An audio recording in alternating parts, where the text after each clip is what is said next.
I'm okay. I just smoked another to the face, yeah. She wanna stay. Singing to your bitch like I was Drake, yeah. Don't just try to tell me you love me. Can't keep it real if you really don't trust me. Come with a real, you here been a front, so you get my meals. I'm gunning for the money in the bank. Come with a dank, scrolling the tank, rolling with the gang. You sit and I on the sideline tripping. I go to the hole with the rock like Pippin. Yeah. I'm okay. 2, 3, 4. What up, though? Welcome back to Woodward Heavyweights, live on WoodwardSports.com, WoodwardSports.com, live on WoodwardSports.com for a third time. They do pay me to say that. I'm your boy, Eazy, joined by my man, Spin More Racks. What up, my boys? WoodwardSports.com. I got my man, Young Sus, in the TV booth, WoodwardSports.com. My man, JB Smooth.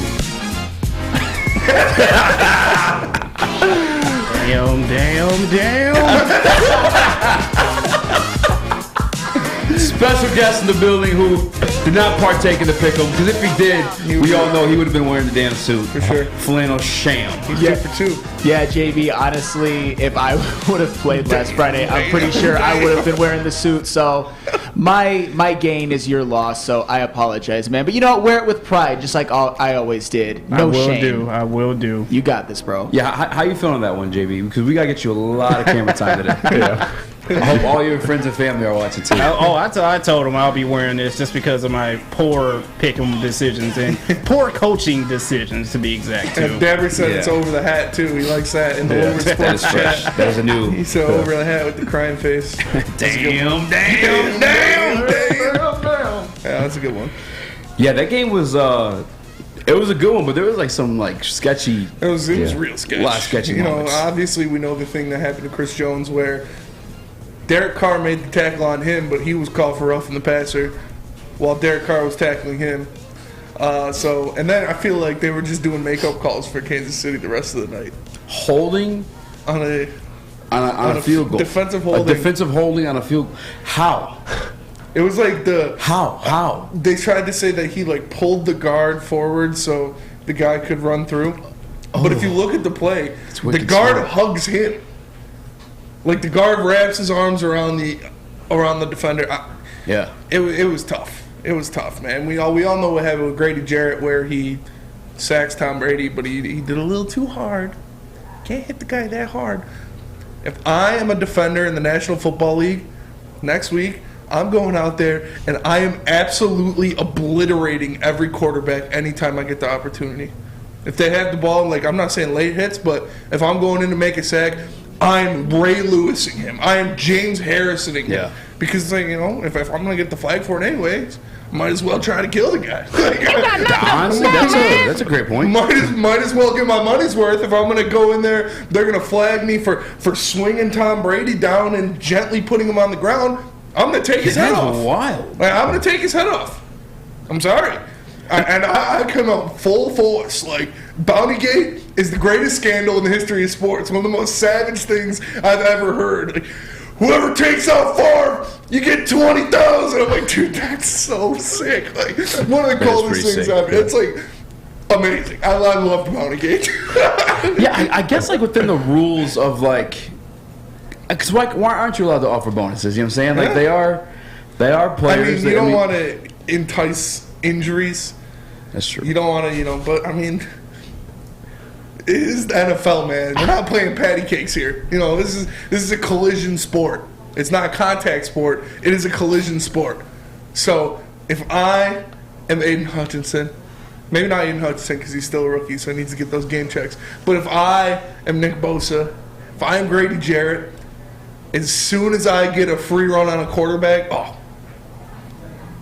he's done for. He's going to be in the dirt. I'm sorry, you're going to flag me for it anyways. So I might as well clap his ass. You know what I'm saying? Yo. Hey, yo. Hey, yo. JB, what you think about Bountygate? Yeah, we got to get you all the cameras down today, boy. My guy. I'm all for Bountygate. That Tom Brady, roughing the passer, it is what it is. But these calls are just getting a little crazy. They're more and more. I don't know if the league is just soft or is it the refs just trying to be protective of these players? They really don't get it. Abolish the rule altogether. The fact that there's a roughing the passer on a sack, especially the Chris Jones one, minus the fact that he had the football in his arms. I understand. What do you want him to do? I understand. You want him to defy the laws of gravity? Like, I understand the low hits and the high hits because the quarterback is just standing there. So it's kind of, but like, if you're telling me I'm tackling him too hard or I'm laying on him a little too hard, get over it, man. You signed up to play football. Like, I saw Cam Newton was tweeting, where were these hits? And Cam Newton was getting smacked. Yeah. And because Cam Newton is 6'6", 250 pounds, they don't care. It's like, come on now. Call it even. I understand, don't take out their ankles or their knees and don't hit them in the head. I'm fine with that. I'm fine with those being called. But the Grady Jarrett's where he slings him down, the Chris Jones where he lands on top of him a little too hard, that's a joke. That is a joke. That is wild to me. Like the Chris Jones one did in any type of form or fashion look egregious to me. So I'm saying, which one of those are the worst, actually, in your opinion? I mean, I can't even choose. They're both equally bad. They're both terrible. It's a disgrace right now, honestly. If you're a defensive player, you're probably thinking, what the hell am I supposed to do? All Grady Jarrett does was make a play that could have won the game for the Falcons. They would have gotten possession back. They might have gone down the field and scored after that. And if you're the coach, you can't even scold them because it's like, that was the worst call ever. Even though it cost them 15 yards, it should not have been a penalty.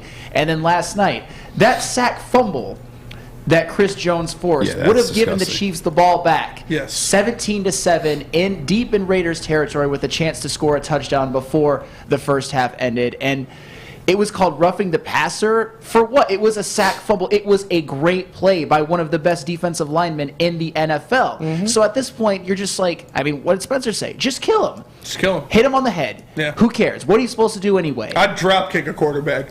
I swear to God, if I was a defensive end, I'd just run up there and drop kick his ass and be like, throw a flag on that, ref. There's no rule that says I can't drop kick his ass right in the back. Like, you gotta come up with more creative ways. You have to be to actually drop kick a guy in the pocket. Like, Aiden can't even tackle him. If you're able to drop kick him, God dang, you the man. It's embarrassing, man. It's embarrassing. This league is becoming so soft. They just have to abolish the rule altogether. Like, that should not be a rule whatsoever. I don't know, man. Did the NFL say anything about any of those hits at all? Do you guys know? I know the official came out and defended it, but has the NFL came out and was like, no, they got it wrong. Hell no, because they're backpedaling now, because they sent Tua out there to be mashed potato brained, and after coming off a concussion, so now they're like, we can't touch the quarterback. Be real nice about it. Yeah, these were violent. These were travesties. Tom Brady. You can't do that to Tom. Get out of here, bro. Get out of here. Like Sam said, the Falcons would have won that game. They had all the momentum. The Tampa Bay Buccaneers hadn't scored since halftime. Atlanta came out there and scored 2 drives in a row. They're about to do it again. Until Tom Brady, he got a blister. Tom Brady's going through a lot right now. We can't let him lose this game. Throw the flag. Yeah, Tom Brady's getting divorced, so you guys got to take it easy on him. I mean, honestly, it's plays like that happen to Tom Brady where he gets completely bailed out, where I'm just like, and I don't even care if this is too far, where I'm just like, I hope he feels the pain of that divorce. I hope he loses some custody of his kids, because it's about time something goes wrong for that guy. He's the luckiest SOB that has ever stepped foot on a football field. That's wild. It was a game. What? These flannels playing prey on my downfall. On the verge of marriage, this man's I hope he gets divorced. These flannels prey on my downfall. And we were worried about being on his hit list. Yeah. It was Tom Brady. Another circumstance where a guy makes a play on Tom Brady and he gets bailed out by a penalty. And not even to mention, he gets up acting all like a petulant child that he is and tries to kick Grady Jarrett and begs, cries like a little baby to the referee, and they actually reward him for that. It's shameful. It's a disgrace. It's stuff like that makes me even question my love for the game. And I'm an NFL junkie. This is it's got to stop. This is as bad as I've ever seen it, and honestly, I don't even know where the NFL goes from here. We got to do something. If I was Grady Jarrett, I would have hit him harder on the next play. Did you get him again? I would know. I wouldn't have. I don't care if he doesn't have the ball. I don't care if it's a handoff. I'm smacking Tom Brady on the next play and putting him in the dirt. It's like, you want to throw a flag? Throw a flag on that. Well, Sam getting Yeah, wow. Chat going crazy off that one. Was that too far? Savage divorce killer. Said Mike G with an X in the Woodward Sports chat. I mean, it's the heavyweights. Yeah. That's what we do. We push the boundary. Well, I regret nothing, but I'm starting to think, I don't know, maybe. I mean, I get that it may seem like it's too far. I can't believe you said that. But you know what? He's the luckiest SOB that has ever stepped foot on a football field, and he's been lucky in life. It's about time something goes wrong for him. Yeah. We all have to feel pain sometime. Even Tom Brady. Even little Tommy. Jesus Christ. That's a good name. I'm with you. I'm with you, Flannel. I'm ride with you, brother. I have this in here, and I have to ask both of you guys, because I know, one, you're a Spartan dog. Yeah. You're a college football guy. MSU's obviously not doing too hot. Tuck getting mocked every single week. And this is Ohio State. You know what I'm saying? You kind of saw this one coming. But one of the 4-star recruits, offensive lineman, decommits from Michigan State. Yep. You guys reading that? Did you see that, Sam? Yeah, I mean, it's the consequences of a program that's going through a losing spell. Because even though I think Michigan State did overachieve last year, and they still are building something that Mark D'Antonio kind of burned down, with winning comes expectations, and when you're committing to Michigan State, you expect to play for a winner, and this is looking like a team that probably won't even make a bowl game. So those are the consequences. You're going to lose out on some recruits, and it may hurt them in the long term. We'll see. Yeah. How you feeling, Spartan dog? Couldn't say it better myself. I mean, they're playing like garbage. They need to fire Jay Johnson and Scotty Hazelton by the end. They should publicly execute Scotty Hazelton. Some inside sources, Scotty Hazelton is most likely not going anywhere, unfortunately. Yeah. That's wild. Scotty Hazelton does it. If they don't fire Scotty Hazelton, I'm not watching a game next year. I wouldn't blame you. I wouldn't want to watch it. I don't watch games now. That's embarrassing. I kind of know what the hell's going down. This is, Yeah. JB, are you a big college football guy? Yeah, I mean, I watch it when I can on Saturdays, although I've kind of been busy a little bit lately. But I am a Spartan dog along with Spencer as well. But these games Hot are dog, just... not a Spartan dog. That line was so good. Yeah, these games are getting hard to watch, though, man. Like, I can turn it on for a second, but after I see, like, that halftime score, I'm just like, I'm done. Like, it's depressing, man. Yeah, Mike G in the Woodward Sports chat says, decommitments will happen. Decommits will happen. Sucks, man. It's just harder when your team's losing. And it's true. That happens. People commit and then they decommit all the time. But, yeah, it's tough when your team's losing, when you're in a skid like this. And Scotty Hazelton, if Scotty Hazelton has his job next year, I won't watch a game. I don't even blame you. There's no reason that guy should have a job next year. Because that'll just be like precursors of what D'Antonio did wrong. Of where it says, hey, Mark, you need to fire these guys. They're not getting the job done. He's I'm going to take you and put you here instead. It's the ultimate test for Mel Tucker. What was Mark D'Antonio's problem? He couldn't fire his friends. Yes. Mel Tucker needs to fire his friend Scotty Hazelton because it's just not working. Scotty Do it Hazelton now. shouldn't even be your friend anymore. Absolutely not. Should not be your friend. You should spit in his face when he walks in. Whoa, no, I'm sorry. That's how I feel. But, yeah. No, thank you.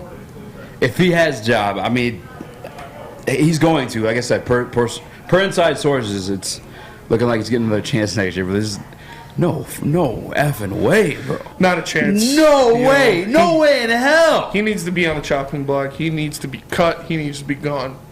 And if you need a cut, there's only one place you can go, and that is Lady Jane's. Because as you know, we broadcast this show live from the headquarters of Lady Jane's Haircuts for Men in Birmingham. It's definitely awesome. When I get off the show, if I want to sit in one of those chairs, maybe, take an inch or two off, clean up my dead ends a little bit. I know my girls, Alyssa or Bethany, will take care of me. So I highly recommend you get into a Lady Jane's Haircuts for Men near you and let them treat you like a king as well. They are open 10 to 8, 7 days a week. You can walk in anytime. Before you know it, your hair will be game ready. So like I said, man, get into a Lady Jane's, open 10 to 8, 7 days a week. No appointment necessary, because at Lady Jane's, it's wicked awesome.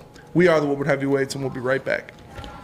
The sports marketing agency would not be who we are without great community partners like Higuera Health and Carol Zaniga. It's an awesome opportunity to partner with your organization. Higuera Health is a comprehensive behavioral health organization. We serve children through older adults with mental health, substance use, and developmental disabilities across Western Wayne counties, and really excited to now be in downriver communities as well. Give us a call at 734-458-4601. You don't have to go to the beach, man. You don't have to get your butt crack full of sand. You just need a little chili peppers, man, to get that glowing beach chili peppers tan. Woo! With 26 locations in the Metro Detroit area and more coming, Chili Peppers Tanning is where you'll find the cleanest salons in the D. Join the Pepper Club for the best deals on unlimited tanning. Head to chilipepperstanning.com. You just need a little chili peppers, man. Hey everyone, it's Chris here to talk about Custom Health Centers. Is it time to get back to fighting your weight loss? Feel like summer, you packed on a few too many? Custom Health Centers can take the willpower out of weight loss. Whether you need to lose 20 or 120, Custom Health Centers will help you do it quickly and safely. Go to customhealthcenters.com or give them a call today at 844-789-THIN. Once again, that's 844-789-THIN. What up, though? Welcome back to Woodward Heavyweights, live on WoodwardSports.com, live on WoodwardSports.com, live on WoodwardSports.com. I'm your boy Eazy, joined by my man Spinmo Rex. What up, though? Got Young Sus in the TD booth, Flannel Sam in the Mad Chair, and JB Smooth. The Spartan Hot Dog, if you will. Spartan Dog, whatever you want to go with that one. If you guys want to join the conversation, make sure you do so in the Woodward Sports Chat, Woodward Sports Chat, Woodward Sports Chat. And yes, they do pay me to say that. We got a topic on the prep sheet, and first and foremost, I'm not like, this isn't even like a discussion for me. I could never look anybody in the face, anyone, and tell them that Dan Campbell. I'm not that ugly. I can't look Spencer in the face in general.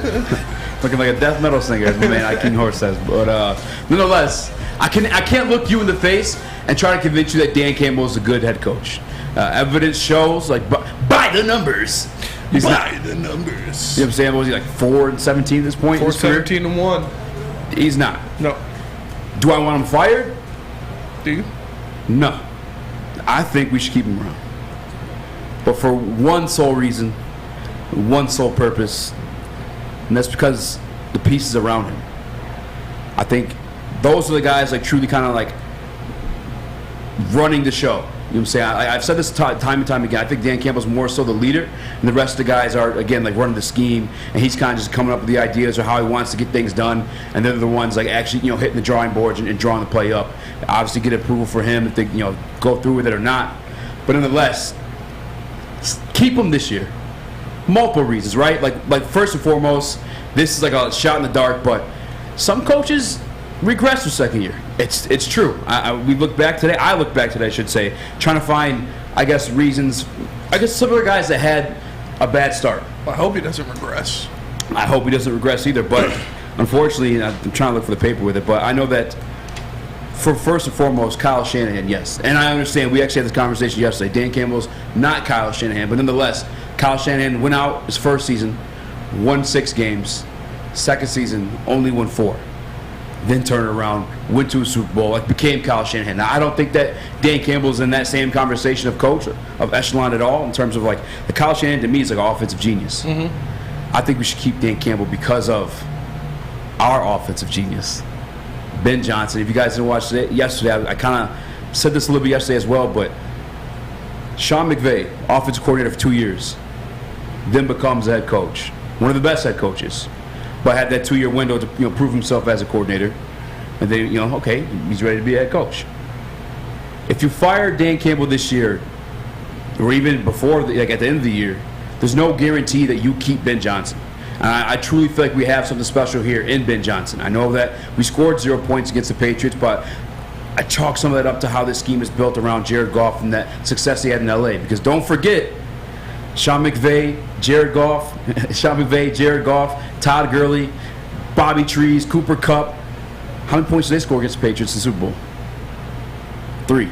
So you can only imagine, Jared Goff, Detroit Lions team that's lesser than that one. And that was the 13th most scoring offense in league history. Mm-hmm. Only put up 3 against the Patriots. Bill Belichick knows Jared Goff. He knows how to shut that down. He's limited. But nonetheless, keep Dan Campbell. All right, if he starts next year sloppy again, you have Ben Johnson. The only way to keep these guys is if you're promoting them, if it's like a unilateral hire or however the wording works.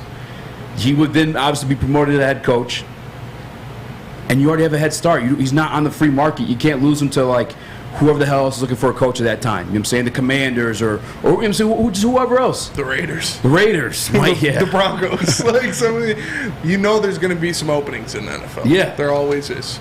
And I look at it like, yeah, obviously this is not the best start to a 10-year, but could you imagine pitching what Dan Campbell walked into to any other good coach in the NFL? Like, come on. Come to Detroit. You know, our generational quarterback, he's leaving. He wants out, but, you know, that's all right. You know, our best players on defense got ran out of town by the fat idiot we had in here before you. That's all right. We got new guys. We got new best players. Oh, but, you know, nobody else wants those guys as their best players. The only teams that they're good for are the Patriots. But, no, they're good players. They're worth the money we're paying them. Oh, yeah, and, you know, all of our talent on offense is getting old and retiring, but, you know, come on in. You know, we're good. We don't even have a GM. We don't have a GM. We don't know who's going to be your boss. Come on, step in. Like, that would be a hard sell to most people. Sell. He walked into a very, very bad situation, and I'm not giving him an excuse for not improving this year. He obviously still has a lot of time this year to improve. I mean, he's only got to win 3 more games if he wants to improve off of last year. But to me, I need to see more out of him. I need to see more out of this team by the end of the year. I don't think he's going to lose his job this year, at the very least. I think he will get a win somewhere, somehow, some way, because the roster and situation he walked into was one of the worst in the NFL.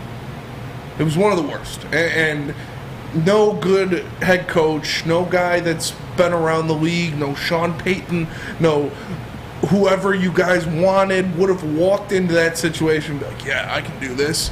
You had to take a risk on a guy who didn't have head coaching experience and wants to prove something, wants to make a name for himself. Because he had to come in here and deal with the worst roster in the NFL. And it's slowly building up. We see the offense is clicking. We have guys now like a Penei Sewell, like an Amon-Ra St. Brown. You know, we have guys in place that we can see can be playmakers. Now we just need to work on that defense, build up that defense, because I talked about it yesterday. What am I, from New York? Yesterday. I talked about it yesterday. There's about 5 guys on that defense I want to see starting on the defense next year, and that would be Jeff Okudah, Tracy Walker when healthy, Malcolm Rodriguez, Aiden Hutchinson, and Lee McNeil. Everybody else can get them out of here. And so we need to sign at least 2 starters on defense, and we need to draft at least 2 starters on defense for this team to be anything, to be compatible, to be respectable, to be something you can put out there and be like, all right, we have a chance, because we have dudes, we have guys, we have people out there who TJ Hawkinson's a dude, you know he's going to be a dude, but we have people out there that we can rely on. Right now you're looking at this defense and your most reliable player is a 6th round rookie. That is not okay. That is not acceptable by any means. So we reworked the offense. The offense was clicking for a while until it ran into Bill Belichick. Now we need to rework the defense. I'm not ready to kick Dan Campbell out of town yet, but I'm telling you, it's going to be a lot harder to say that when I'm looking at 1-7 in a couple weeks. Yeah, I'm not firing him. And one of the sole reasons is, like, I want to keep Ben Johnson. If I'm going to fire him, and I like this year, I need like more Minnesota moments for me to fire him. Those like, you know, hey, if you get this first down, you win, and you go to kick a field goal, that means nothing at that point in the game. Fireable offense right there, you know. But outside of like those type of situations, I understand his situation and like what he's going to bat with. You know what I'm saying? Like it's no bueno. It's not good. I want to keep him in place simply because of his coaching staff. Because Ben Johnson's not getting head coaching offers this year. But, I mean, following next year, probably so. So if I'm going to fire Dan Campbell, and that sounds like bad. I mean, I really don't want that to be the case. I'm knocking on wood right now. But, like, I'm going to do it next year to when I can then promote Ben Johnson or have more confidence to promote him and feel that he's more proven. I agree. What up, though, Sus? Yeah, I just want to say that the Lions are in a terrible position because they have too much to do right now. They have to win games and build a culture. Like, They have to. This is the Lions of, we know the last 50 years. I don't need to go over that. We know what the Lions' history is. So you need to win games. So you can't do the tank. And I get it. Tanking is different in football anyways. But on top of that, with being the Lions, that's the last team you can tank. You got to fight and you got to win games. But the silver lining at the end of the tunnel is Ben Johnson, is that you have that in your pocket, that you can build that you can groom that up. And for now, the important should be not to tank and not to focus on the draft, all that. We got weeks before we have to even think about that, months before we even have to think about that. Right now, we have to think about just building the culture and grooming and like you said earlier, growing the tree, like you said on some of the shows, growing the tree of the coaching staff and developing and just building that way. For sure. Sam Flannel, what do you think about it? A lot of people are talking, fire Dan Campbell already. How do you feel? This is a tough one because you get to keep your job if you deserve to keep your job. And that's how I'm looking at Dan Campbell. And coming into the season, I did not expect the Lions to make the playoffs. I didn't expect anything like that. But I did expect the Lions to show some improvement. I said 8 games, but I also said the absolute minimum that I want to see is 6. And so far this year, the Lions' start has been nothing short of a disaster. They're 1-4, and they are staring down 1-7. Like, it's coming. That's my prediction. And that would make Dan Campbell's overall record as a head coach 4-20-1. And if you start the season 1-7, I don't think there's a chance in hell that they are going to win 6 games. I think this is looking like a 3-5 win football team. And that would put Dan Campbell's record at such a bad percentage that you can't justify keeping this guy. That's like Hugh Jackson with Cleveland territory, if that's how the season pans out for Dan Campbell. So everything else be damned. If he's not a good coach and does not show that he deserves to keep the job, I want him gone. If they win 5 games or less, I want Dan Campbell fired on the field just like Arizona State did to Herman Edwards. And I'm not even kidding, because he will have shown that he's just not the guy that's going to get the job done. You fire him this year?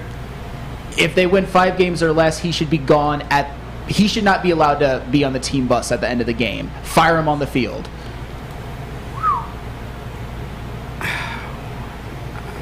I'm not asking for the Lions to be good. I'm asking them to be a better bad team that is showing improvement. And that's why I think I'm justified in what I'm saying. I'm just expecting improvement, growth, not a turnaround, like a great turnaround from year 1 to year 2. I'm asking for improvement. Is that too much? What if you're losing Tracy Walker and obviously Sunday too, 5 of the DBs down, are we still forcing those expectations? I can say yes because I believe that the Lions should have won the Vikings game and dumb coaching decisions got in the way. And that would have put them at 2-1 with a completely different trajectory to start the season. And then all those stupid 4th down calls in the last game against the Patriots in which they were 0 for 6, set a freaking record. One of those 4th downs was a 4th and 9 in which they were down 6-0, had the opportunity to make it 6-3, but instead they decided to go for it, and Jared Goff gets sacked, fumbled, and returned for a touchdown to make it 13-0. Those are the type of decisions that get you fired, that deserve to get you fired, that Dan Campbell continues to make. Injuries be damned. You got to run the game right and put your team in the best position to overcome these things. Dan Campbell hasn't done that. There's so much more I want to ask, but we have to. I got to pay some bills, guys. Let me tell you about Centron, because I have another question for you, Sam. I'll wait till we come back. Centron's the official energy drink of the Detroit Red Wings, who start this Friday, if I'm not mistaken. Yes, they do. The season's officially taking off.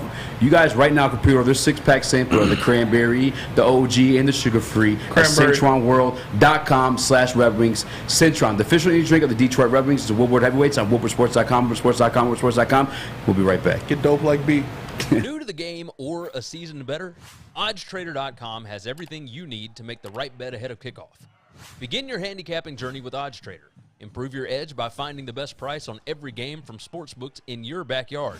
Take advantage of the numerous sign-up bonus offers to pad your bankroll. Dive into key game statistics, player performance, and even account for the projected game day weather. Best of all, you can use the OddsTrader bet tracker to keep a log of your action. Welcome to OddsTrader, and best of luck. Hi, I'm John from Better A Mortgage, and to me, family is more than blood. That's why I have the biggest family in Metro Detroit. If you're looking to buy a house or refinance and need a loan, come get treated better than family by me and our entire team here at Better Rate Mortgage. We pride ourselves on giving you better advice, better service, and a better loan experience. That's why we are Better Rate. If you're looking for a new mortgage, come get treated like family. Actually, better with Better Rate Mortgage. Visit us at mybetterrate.com or call at 248-480-4467 today. At Alta, Uptime matters. Alta Equipment has everything you need to get the job done. You got a big project coming up? Alta has you covered. Make sure you guys give them a call today at 844-GO-TO-ALTA. That's 844-GO-TO-ALTA. Alta Equipment, where uptime matters. What up, though? Welcome back to the Woodward Heavyweights live on WoodwardSports.com. I'm your boy, Eazy, joined by my man Spinmo Rex. What up, though? Young Sus in the TD booth. JB Smooth on the ones and twos. Spartan Dog. Fuego Sam in the Mad Share. We're rocking and rolling on a Tuesday. It's not a Monday, but it almost feels like a Monday because it's our first day back in studio after being remote yesterday. But all right, Sam, back to the conversation at hand. What if firing Dan Campbell means you lose Ben Johnson? Like, you have to have some faith in Ben Johnson, especially seeing what you saw out of Jared Goff to then becoming the number one offense. I mean, at this point, just top five, but you know what I'm saying, a top five offense in the league. Like, you're still firing Dan Campbell. So what if I go at it from this angle? One of the things I have said, and you can back me up on this, I've said it on BDE, I believe I've said on Heavyweights, is that if they were to fire Dan Campbell, and that's assuming that Ben Johnson still shows growth, still shows that he can create a good scheme that gets the most out of the talent they have, I would fire Dan Campbell and then replace him with Ben Johnson, just because I want a young, innovative offensive mind as the head coach of the Detroit Lions if Dan Campbell doesn't work out. I want a specialist, somebody who specializes in one side of the field. Yeah. And in the modern NFL, it's an offensive game. The league is designed for all the teams to put up points, and I want the guy that has shown that he can get the most out of Jared Goff, that has had an offense through the first 4 weeks of the season that was leading the NFL in points per game. It was putting up historic numbers. So that is my rebuttal to what you said. So you upgrade Ben Johnson like this year? At the end of this season, if Dan Campbell leads the Lions to 5 wins or less, get rid of him immediately and promote Ben Johnson. And that is assuming that the offense still shows growth. Because after they got shut out, the Lions, everybody gets called into question, even Ben Johnson. But I still believe in him, and I still think he'll show some things moving forward. Enough that the Lions, if they were to fire Dan Campbell, it wouldn't be crazy at all to promote Ben Johnson. He's the best coordinator you got. He, through the first 4 weeks, might have been the team MVP, players and coaches. He's my number one power ranking. Yeah. I had him twice on my power rankings. And I didn't even doubt Ben Johnson again. And that's what it should have been, honestly. Yeah. I agreed with you. I just feel like I believe in Ben Johnson. I think he's the real deal, but I do want to see a little bit more. I know that he has respect of the locker room. At the end of last season, there was times Amon-Ra St. Brown, hit the podium, and like the reason why you see this turnaround for our offense because of Ben Johnson, and that's how we even found out who he was because then he was a tight ends coach. Yeah. What up, though, Sus? I was gonna say, to build on your point, you got to do it the right way with if you're making that transition. Because Dan Campbell does, let's not forget, in all the losing before this, he had universal respect not only in our locker room but around the league. You had players going like, I'd love to play for Dan Campbell. Yeah. So you can't just cut off his head and just bring in Ben Johnson. Like, it has to be done the right way. If he wins 3 games, you can cut off his head. Well, yeah. If there's reason to do it, you can. People will understand it's a business. Wins drive that business. But again, I'm not ready to do it this year. And I would like to see more out of Ben Johnson before promoting him to head coach, because this is his first 5 games as a coordinator in the NFL, let alone a head coach. So I would still like to see a little bit more out of him. But man, it's tough because you don't want to lose him, and you don't want to hire a new guy before him if you are getting rid of Dan Campbell.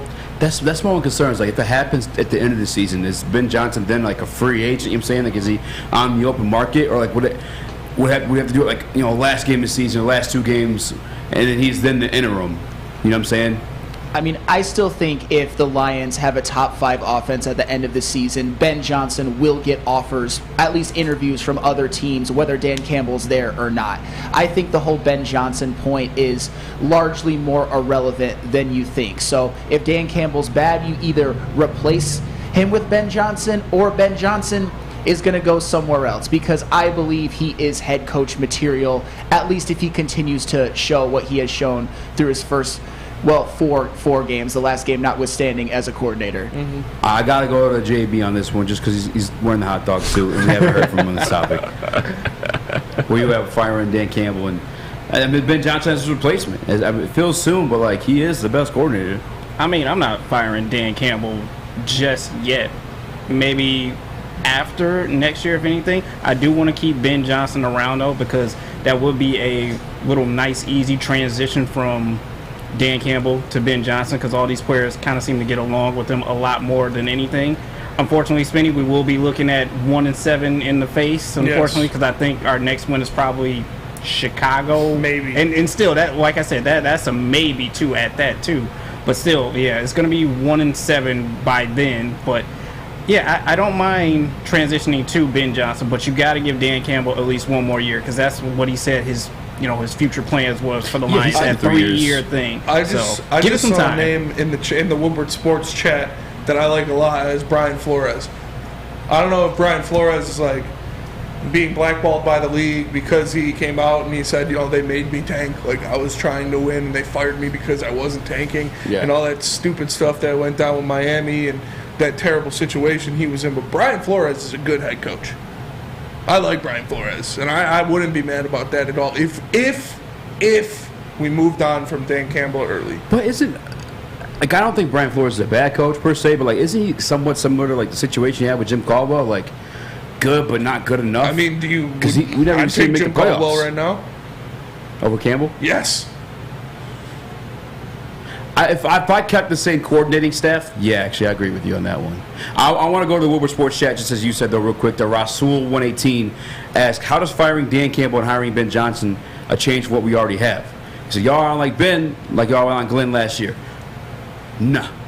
First and foremost, the change is based off the fact of, like, I'm not the biggest hypocrite, or I'm sorry, I don't hate the fourth down calls. But I guarantee they probably lessen a bit. And sometimes, to give Dan Campbell some credit, we are a lesser team. We are a lesser talented team. So sometimes we may need all 4 downs to get the job done, or you're so damn confident in your offense that you want to go for it. But I think we see a little bit less of that. I think that'd be the change you see from Ben Johnson, Dan Campbell, like those type of decisions. That's the one thing, I guess, him being younger is like a concern. Being put in those, like, the 4-4 in Minnesota that we were in. But I don't think anyone... that was just a dumb decision to kick that field goal. I don't know how many people are actually deciding to go with that one. But in terms of the difference between him and Anthony Glenn, or Aaron Glenn, what do I always do it? The difference between him, Ben Johnson got a top 5 offensive unit. A top 5 offensive unit. Top 3. Aaron Glenn finished, top 3. Aaron Glenn finished bottom 5 defensive unit. We were just impressed with, because we knew he had nothing, and he was stitching it together and putting up performances, holding teams to 19 points. And that's why to this day, and last week I told you guys, I still think Aaron Glenn is a good head coach. Now, to Aaron Glenn's point, he did hold the Patriots to 22 points, was Bailey Zappi, but still, you got what you want. You got your punt, I guess. And the defense was putting awful field position situations because of the 0-6 fourth down situation as well. But that's the difference, I guess, between a Ben Johnson and Aaron Glenn. Like, there's definitely a way. There's more on Ben Johnson. Again, a top 3 offensive unit, like you said, versus I love AG, but that was a bottom 5 defensive unit. A top 3 offensive unit after a shutout. Yeah. You just got shut out last week, and you're still top 3 in the NFL. You're still the number 2 scoring offense in the NFL after scoring 0 points last week. He's not doing it's not like we got these huge names over there either. Obviously, DJ Chark hasn't been what he should have been, even when he was playing. Josh Reynolds has been your guy since Amon-Ra. When Amon-Ra obviously has been crazy, we all think that he is going to be a great player in the league, but even he has been out or hampered the past 2. What Ben Johnson did against Seattle with nobody back there, with Tom Kennedy and Josh Reynolds as your starting wide receivers, and Khalif Raymond died in the first quarter. That is so impressive to me. that it gives me a little faith, but I do agree. I'm not ready to pull the trigger on him being a head coach in this league just yet. I would like to see it a little more, but it's completely different than Aaron Glenn's hype last year because he is showing us with results. He's showing us with a top 3 offense in the NFL, even though they scored 0 points last week. It's impressive. Yeah, I saw a comment from my guy honestly in the chat comparing that, I guess making Ben Johnson your interim head coach would be a similar situation to the Browns upping Freddie Kitchens to that that same status. And I have to look back and get the numbers, but in 2018, were the Browns a top 5 offense? Are you familiar with that one, Flannel Sam? I don't believe so. That was Baker Mayfield's rookie year. I know that Nick Chubb, it was also his rookie year, averaged 5 yards a carry, and it was a good offense. But Freddie Kitchens was obviously a disaster as a head coach, and I would like to think that wouldn't be Ben Johnson's fate, but those are obviously things that you have to think about, unfortunately. We wish that we didn't have to go through this. We all wanted Dan Campbell to succeed. We were all hyped up after Hard Knocks, and so far, in year 2, the returns have been, I would say, pretty bad, like borderline terrible, and that's why we're having these conversations. The 13th ranked offense 2018, the Cleveland Browns finished with under Freddie Kitchens. Freddie Kitchens. Kevin Stefanski's name. That's not top 5 or top 3, so that's a good sign for Ben Johnson, that he would possibly be a better head coach than Freddie Kitchens, although I think I could have been a better head coach than Freddie Kitchens. Dude was a disaster. That's fair. Yeah, I guess one more point to the Ben Johnson thing. I'm sorry, it sounds like a Ben Johnson love fest, but in some ways, deservedly so. We saw Jared Goff last year without him. It was damn ugly, but the guy's also, 36 years old? Maybe younger than that.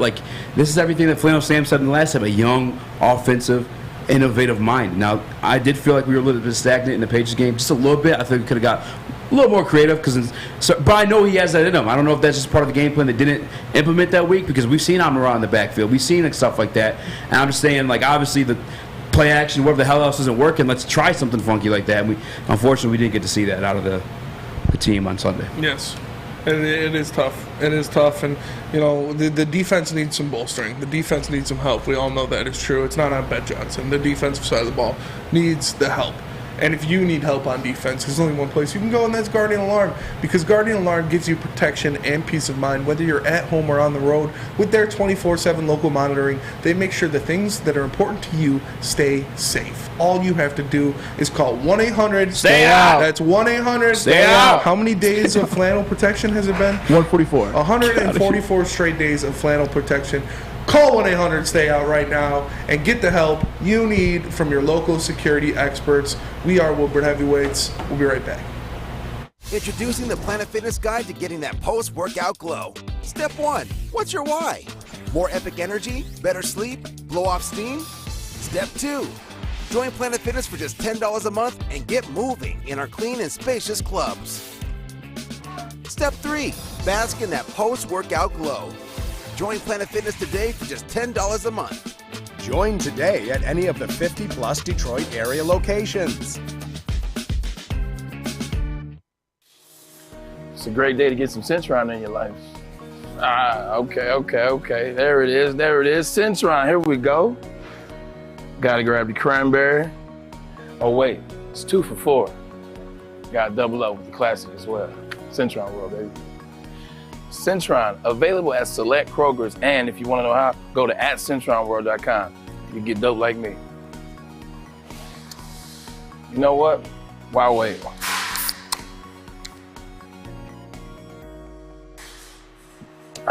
Great taste, guaranteed.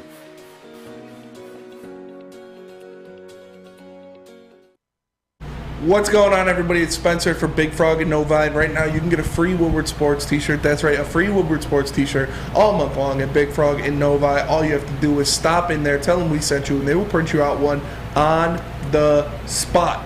So why wait? Get into Big Frog Novi today and get dope like me. What up, though? Welcome back to Woodward Heavyweights, live on WoodwardSports.com. Live on WoodwardSports.com. Live on WoodwardSports.com. They do pay me to say that. I'm your boy Eazy, joined by my man Spin More Rex. What up, though? You got Young Sus in the TD booth. JB Smooth in his hot dog suit. There we go. There we go. And Flannel Sam in the mask chair. We're rocking and rolling on a Tuesday. Not a miserable Monday. I'm glad we moved on from that one. Still had fun last night, though. Yeah. I'm notorious for my $1 bets. I set it up last night, and I put $3. I'm sorry, beginning of the week last week, the $3 on the Raiders didn't fall through. So actually, it was a miserable Monday for me to lose by 1 point. Yeah, I had to pay $600 to get my car fixed this morning. Yeah. I was in the shop all day yesterday. That hurt. I'm probably not gonna be able to eat this week. So that's why I was hoping I hit that $3 bet. Yeah, could have got you some with it. Adam owes me lunch, so I'll at least get one meal in this week. All right, guys, we got two places we can take this show right now. We can discuss the injuries in the Detroit Lions team, giving it somewhat of an excuse. There's also some speculation of Dan Campbell losing the team. I want to know, you guys at Woodward Sports Chat, you guys in the studio too. Like, where do you want to take it, Spinny? Let's keep riding Dan Campbell. Pause. Hey yo, hey yo. Let's stay on this Dan Campbell train. All right, man. Per Jeff Ifrady, because I actually per Jeff Ifrady, per TJ Lang. Yeah, per Jeff Ifrady, per TJ Lang. While he was on the sidelines during the New England Patriots game, New England Patriots lost. I'm just gonna cut it how it is. A lot of Lions players had their heads down and seemed like they were out of it. On top of that, to note, last week we didn't talk about it on the show. I've fully been to, but at some point it came out, a report by Deshaun Elliott himself, that this was fake news. But however, this still appeared on a Instagram story affiliated with his name. I can't officially connect it to him. If you could throw that one up there, Sus. Yeah, I got you. Hint about getting that F out of Detroit. This was before last week's game. This was heading into New England. Into New England, I saw multiple reports. People were messaging him, and he messaged them back saying it was fake, saying that this was someone took the picture off of his Instagram and put that caption on it. But he was benched to start the game, so maybe it wasn't as fake as he'd like us to believe. Yeah. And that's where I'm taking it to is clearly, here's our speculation, the Brian Windhorse. But nevertheless, Deshaun Elliott on a battered, banged up, bad defense in general was a bright spot. Yeah, he played before Tracy Walker. I'm talking about just leading even up into this week. And this week, too. He had 12 tackles and an interception. So for him to be benched at the beginning of this game kind of feels like there might be something to that. Am I Now we're already talking about we're already talking about firing Dan Campbell again. That's not my MO. I'm not trying to do that this year at least. I'm going to give him the same situation Matt Rule had. Matt Rule had a third year, started off not hot, man's got. Find him in the back of the parking lot. Spring shot. Pop. No, but Deshaun Elliott obviously he benched. Go more with that. Deshaun Elliott benched. TJ Lang reporting that players with their heads down. Is Dan Campbell losing the locker room? I mean, I'd believe you if you told me he was. If you were inside that locker room and you told me he was, it's not a tough sell because losing does not inspire confidence. Losing, to start it off, we're biting kneecaps. We're double shot. We're doing what we need to do. We're hitting in training camp. We're going hard at practice. Then you lose. And then you lose again. And then you lose because of Dan Campbell. And then you get blown out and don't score a point. You're like, man, I'm done. I'm not listening. Why is he coaching me up? I'm not going to listen to that. All we do is lose. Dude's 4-17-1. Why should I listen to what he says? It's not a tough sell if you were to come up to me and be like, yeah, he's lost. I'm not going to go that far yet. I do still think these guys like him. I think these guys respect him. They will fight for him. They will listen to what he says. But if you came up to me and told me that he lost the locker room and these guys aren't listening to him, I wouldn't argue with you. It wouldn't take a lot to convince me that was the truth. I'm with you too. It's I don't know, bro. It feels all bad, and I want to say no because in his presser he specifically said, Brad and I kind of tailored this team to have some tough guys that dog in them. You know what I'm saying? So that we don't lose the locker room. That's why they bumped out Jamie Collins. They got rid of vets who feel like they know better than the coaches, or said they've seen things in the league and say that's not the way I've learned it. Whatever. They just got young impressionable minds that they can mold, and the guys are just hungry to win and they keep getting back up after getting punched. That was his words though. You know what I'm saying? That's Dan Campbell trying to sell you on it. But the weird situation with Deshaun Elliott. that looked like the. Okay, I'm not gonna go there. But the weird situation with Deshaun Elliott, for that to happen, then him not start, seems a little sketchy. There's something there. There's something there. Flynn Simmons, are we onto something? Are we Brian Windhorsing it? So when you're Dan Campbell, obviously he's a rah-rah kind of guy. Kind of a guy who's known more as a leader that can inspire confidence. But when you're doing that with grown men, I believe you have to have some results behind you to back that up. And Dan Campbell does not have those results. And not only that, Dan Campbell's also done some unorthodox things, I will say. His opening press conference, talking about biting kneecaps, wearing a race car helmet to a press conference, crying at the end, like weeping at the end of on a press conference at the end of the Vikings game last year. Stuff that you never see coaches do. And then you see him on Hard Knocks with the pants and that whole routine. That was cringe. When you are a 4-17-1 coach and you do stuff like that, a lot of the guys are probably looking at him like kind of puzzled, because that's not normal coach behavior. That's not very like buttoned up coach behavior. And if you're winning, you can absolutely get away with that. And it's not even just that. What about the in-game decisions? What about the Ravens game last year, where his poor time management, I firmly believe, cost the Lions a win that would have put him at 1-2 after defeating Lamar Jackson and the Ravens? What about that game on Thanksgiving against the Bears, where his poor clock management and not understanding that you can't call a timeout, and then another one back-to-back, it's a 5-yard penalty, at least cost the Lions a shot at winning that game, or a good shot at winning the game. And then against the Vikings, another game which would have changed the trajectory of the season around completely. They were about to be 2-1, playing the best football I've seen the Lions play in years, and bad coaching decisions cost them that game. So his kind of cringe rah-rah style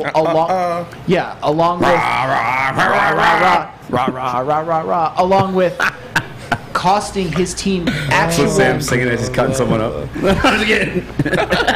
Well, along with costing his team wins in crucial games, that is not going to inspire grown men NFL players. It's not going to galvanize a locker room. I absolutely believe that there is a good chance he's lost at least factions of the locker room. Yeah, I agree. It's probably a bad romance in that locker room. You know, there's a lot going on in there that people might not want to talk about. Sam just spreading blood on his cheeks. Like, I want your love. Speaking of cutting eating, JB. Yeah, how do you think about it, Wait, what happened? JB? Oh man, like you guys said, I couldn't argue with you. I couldn't argue with if you guys told me for sure like he's losing this locker room. But for me, I just think the players are just they're tired of the gimmicks. They're tired of the BS. They're tired of this cheerleader, motivational speaker that you have as a coach right now. It's like, yo, we need answers and we need them now. We need them fast. We don't need somebody on the sideline that's just being like, hey, you guys, come on, we got them. We're about to get back out there, and bite some more kneecaps. Coach, it's the fourth quarter. Like, we haven't scored a point yet. Yeah. Like, chill out. Like, it's over. This game is over. Let's just pack it up. What up, though, Sus? Listen, JB perfectly led me to my question, and that's the question that as soon as I saw this topic. So, if he hasn't lost the locker room yet, what point does he lose the locker room? What point did he lose the locker room? No, man. Again, that's why I said earlier in the show, like more Minnesota moments, right? Because like that game hurt so bad. That game, that was the game that I was most pissed off about, like throughout this season, because like you just did so many things right within it, and you had the game in your hands. Like you were up 10 in the fourth quarter, and it wasn't due to. I mean, technically player execution at the end of the game, but even before it got to that point, it wasn't like Tracy Walker. We lost him for the season that game. Jeff Okudah shut down the best wide, in my opinion, like the best wide receiver in the league. Yeah, like they just played their hearts out, man, and then they lost because of his choice, his decision making, and they gave him everything. You know what I'm saying? Like they laid it all out for him, and he led them astray. That's how you lose a locker room. Yeah. That's how it's done. Maybe that freight train at the end of the tunnel is getting a little closer to Dan Campbell, because it's not looking good. And like you said, when will they lose the locker? If they're 1-7, he has lost the locker room. Period. There's no way you can tell me the guys in there. Period. You thought I was filling you? You thought I was filling you? Dan Campbell munch. But there's a lot of it, and like I said, if they're 1-7, and then they have to go to Chicago with a broken locker room, they probably don't win that game. I broke my locker room. And then you get smacked by the Bills on Thanksgiving. Wait, yeah. It's not looking good, mate. It's not looking good. I am a bit concerned Dan Campbell's lost the locker room a bit here, just because of the Sean Elliott stuff. Other than that, I do believe these. You heard Jeff Okuda say at the beginning of the year, like, we follow the heartbeat of Dan Campbell. What are you doing? I started doing it. I can't stop. Indubitably. No, they're Am I bought having into a stroke right now? What is going on? Anybody else smell toast? My CT's flaring up. Yeah. Crikey, mate. No, it's a concern. It's a concern, but I don't know if it's just there yet, man. I think these guys, I don't know, man. Because even actually listening to Jamal Williams, he had a presser yesterday, or maybe it was today, but nonetheless, that's like the upbeat guy. He's been called the heartbeat of the team. Felt a little lifeless in that presser, man. He's going to be wearing regular do-rags next week. Yeah. He said, I'm not busting out my Dragon Ball Z-ish for this team, man. Man. I saw you flex a mic, Sam. What up? Well, here's another factor that we haven't even considered. In my opinion, one of the best things you can do as a head coach of galvanizing your locker room is go on the road and win a game. Facts. Win a game that you're not supposed to win. And Dan Campbell, as a head coach, still has not won a single road game. And this is about a quarter of the way through his second year. If they continue to just lose all of their road games, look completely lifeless when they step outside of a dome, Dan Campbell's going to lose that locker room, and they're about to be 1-7 real fast, and there's nothing they can do to avoid it, honestly. Dan Campbell a munch. Dan Campbell eat it for lunch. We are having strokes. You thought I was feeling you? You thought I was feeling you? That's what she was going to tell Dan Campbell. You thought I was feeling you? Nah, man. He Tell us about something you can't eat for lunch. I can't. Tell us about something you can't eat for lunch. Something you can't eat for lunch? You can't. Not Ice Spice, all right? Turkey. I wish. It's time to talk about Swiss. Not Turkey and Swiss, Swiss Insurance Group. Mark and his awesome team at Swiss Insurance want to remind you that September is National Life Insurance Awareness Month. Swiss can save you money on home and auto, resulting in no additional out-of-pocket for your life insurance needs. Reach out to the team at Swiss Insurance Group. Their experts will provide you with financial peace of mind if the unexpected happens. This is Woodward Heavyweights live on WoodwardSports.com.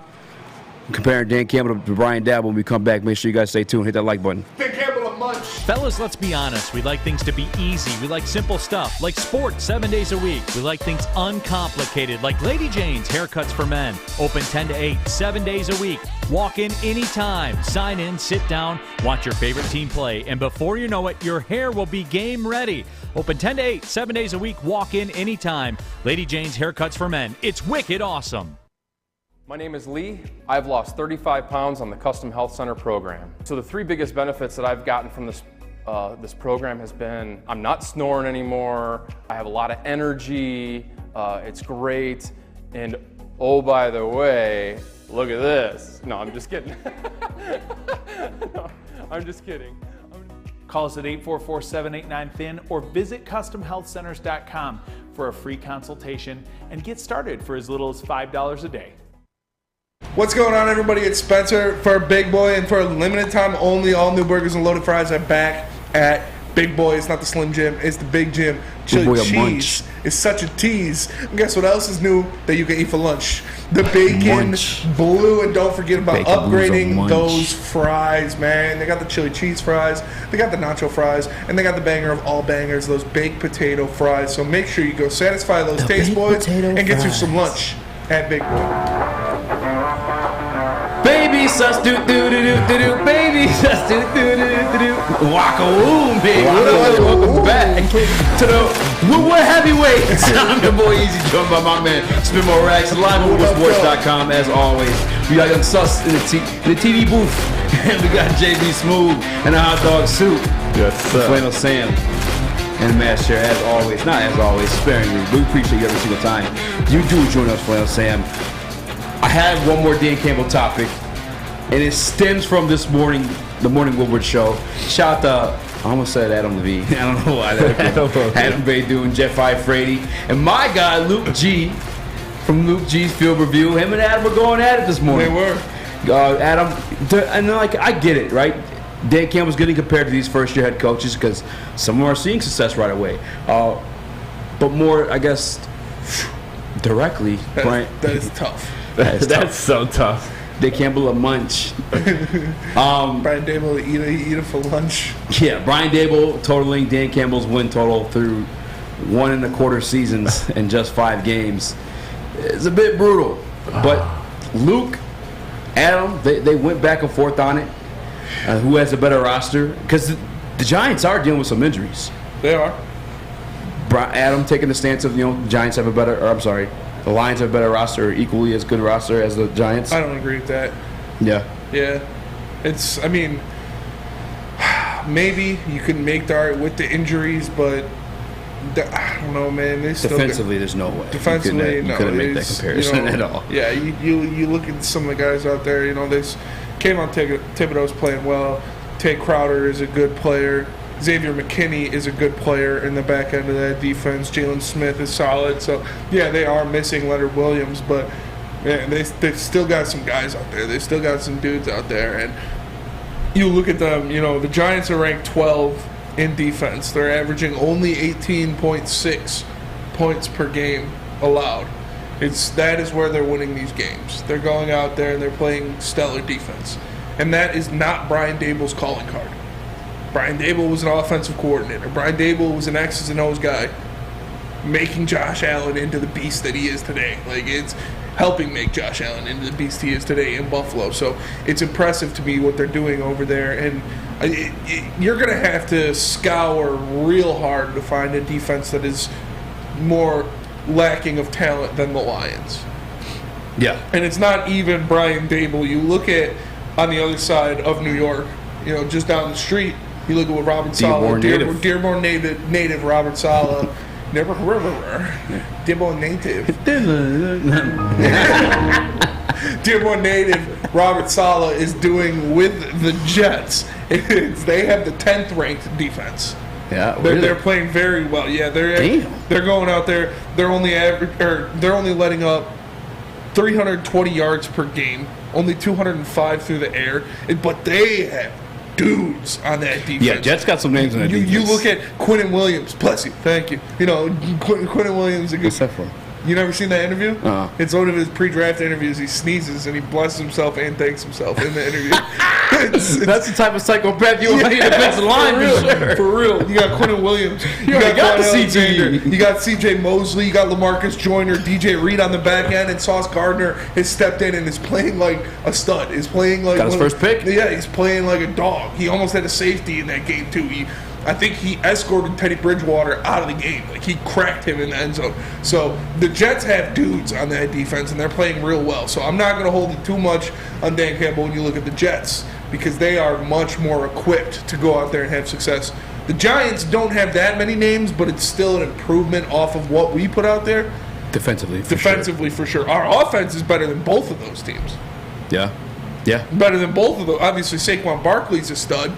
And Breece Hall looks like he's real good. Garrett Wilson is looking like a rookie phenom. But, man, we have the number 3 ranked offense in the league.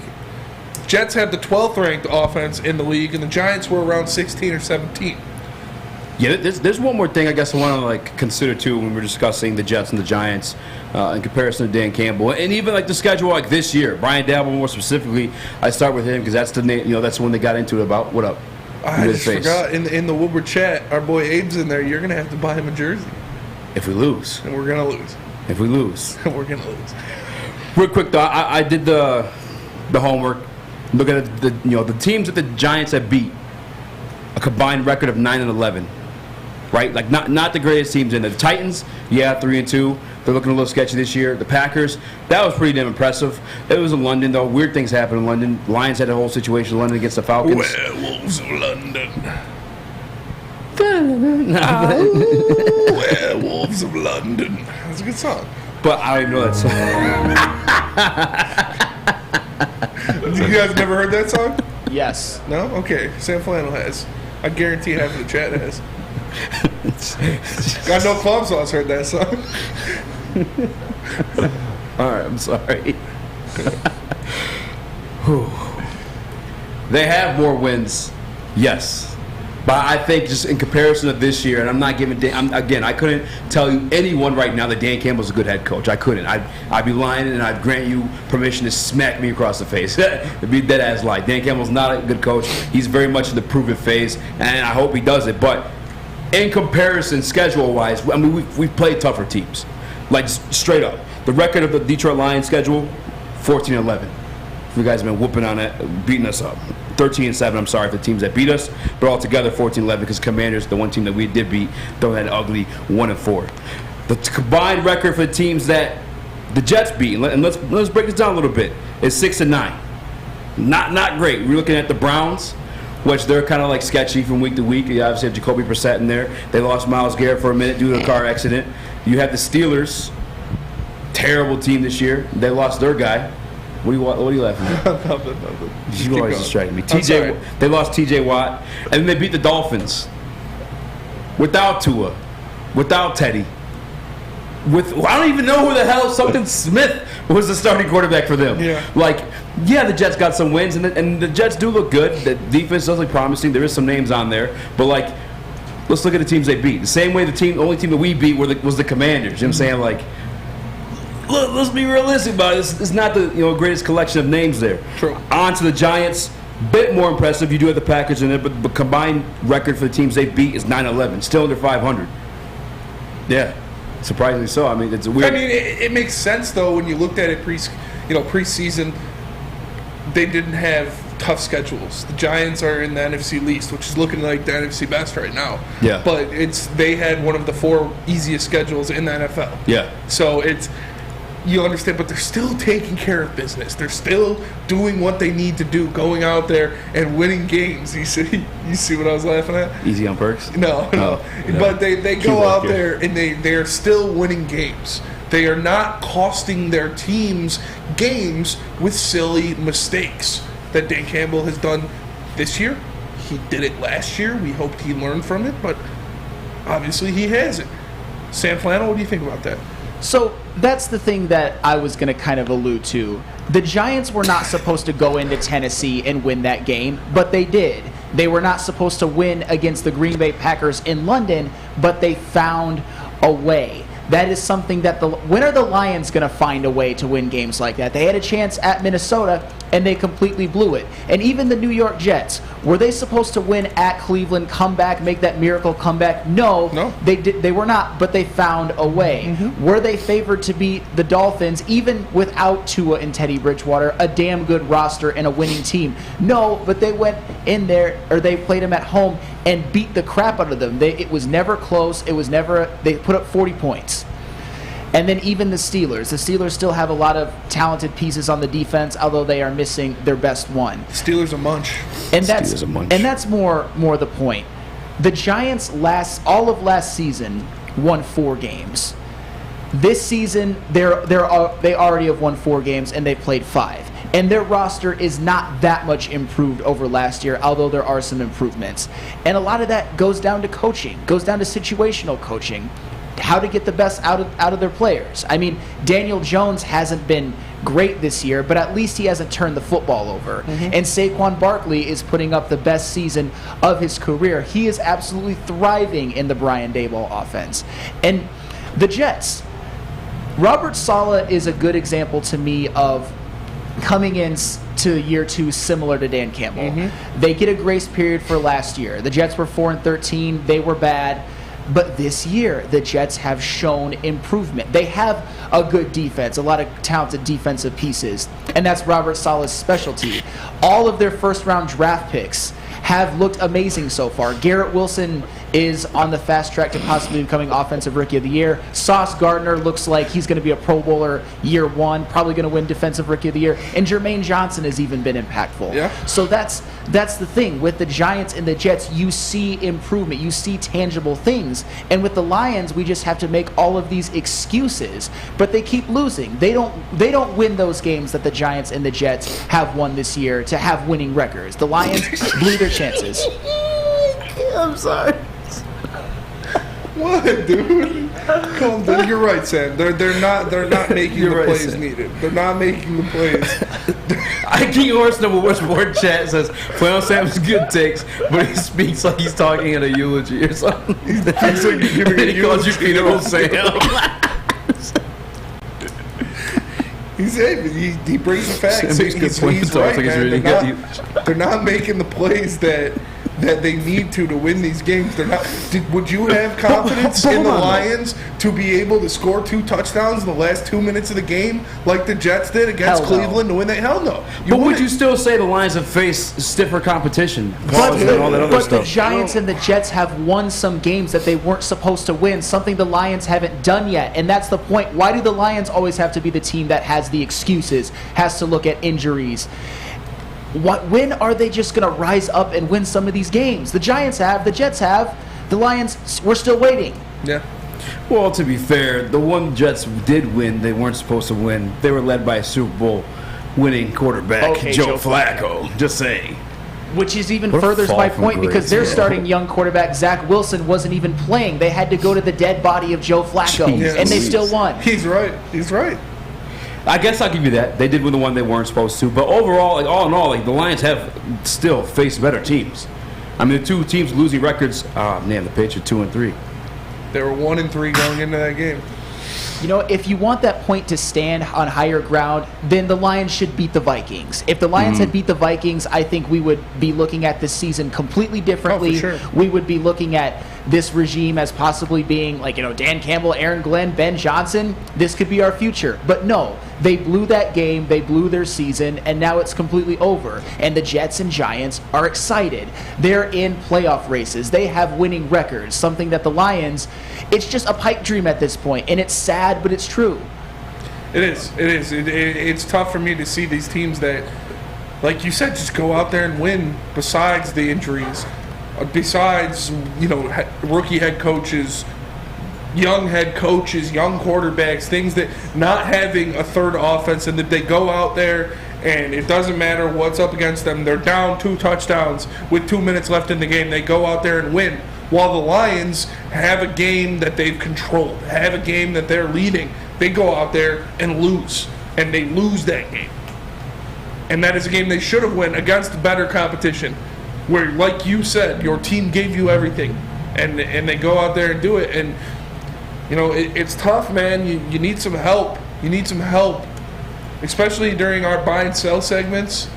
When we're looking at stuff like that, it plays a big factor. And if you need help when you're buying and selling a home, that is, hit up Mike Phillips, because whether you're a player or a fan, helping you buy, sell, or invest is Michael Phillips' top priority. Being in the game for 23 years. Makes Mike the #1 option for anyone. If you have real estate needs, call Michael Phillips at 313-403-0011. That's 313-403-0011. Mike Phillips, game on. We are the Woodward Heavyweights.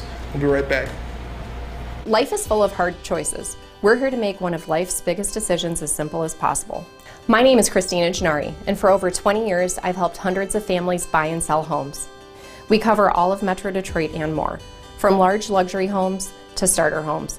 We will work hard to make sure that you get the home of your dreams. So if you're in the market today or even thinking about buying or selling in the future, make the obvious choice.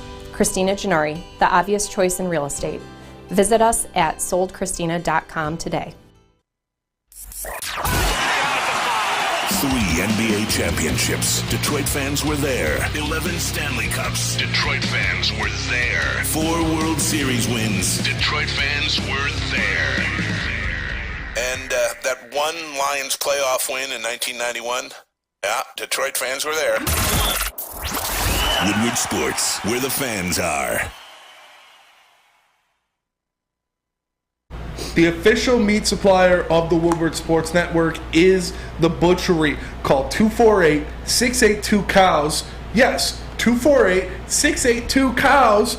Or order online at thebutcherysl.com. Shipping included for Woodward customers. The Butchery.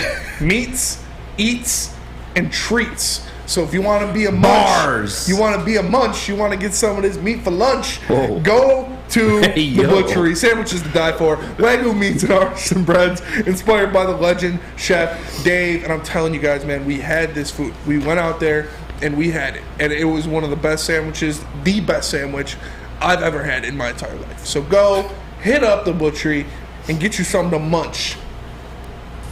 The butcher coming.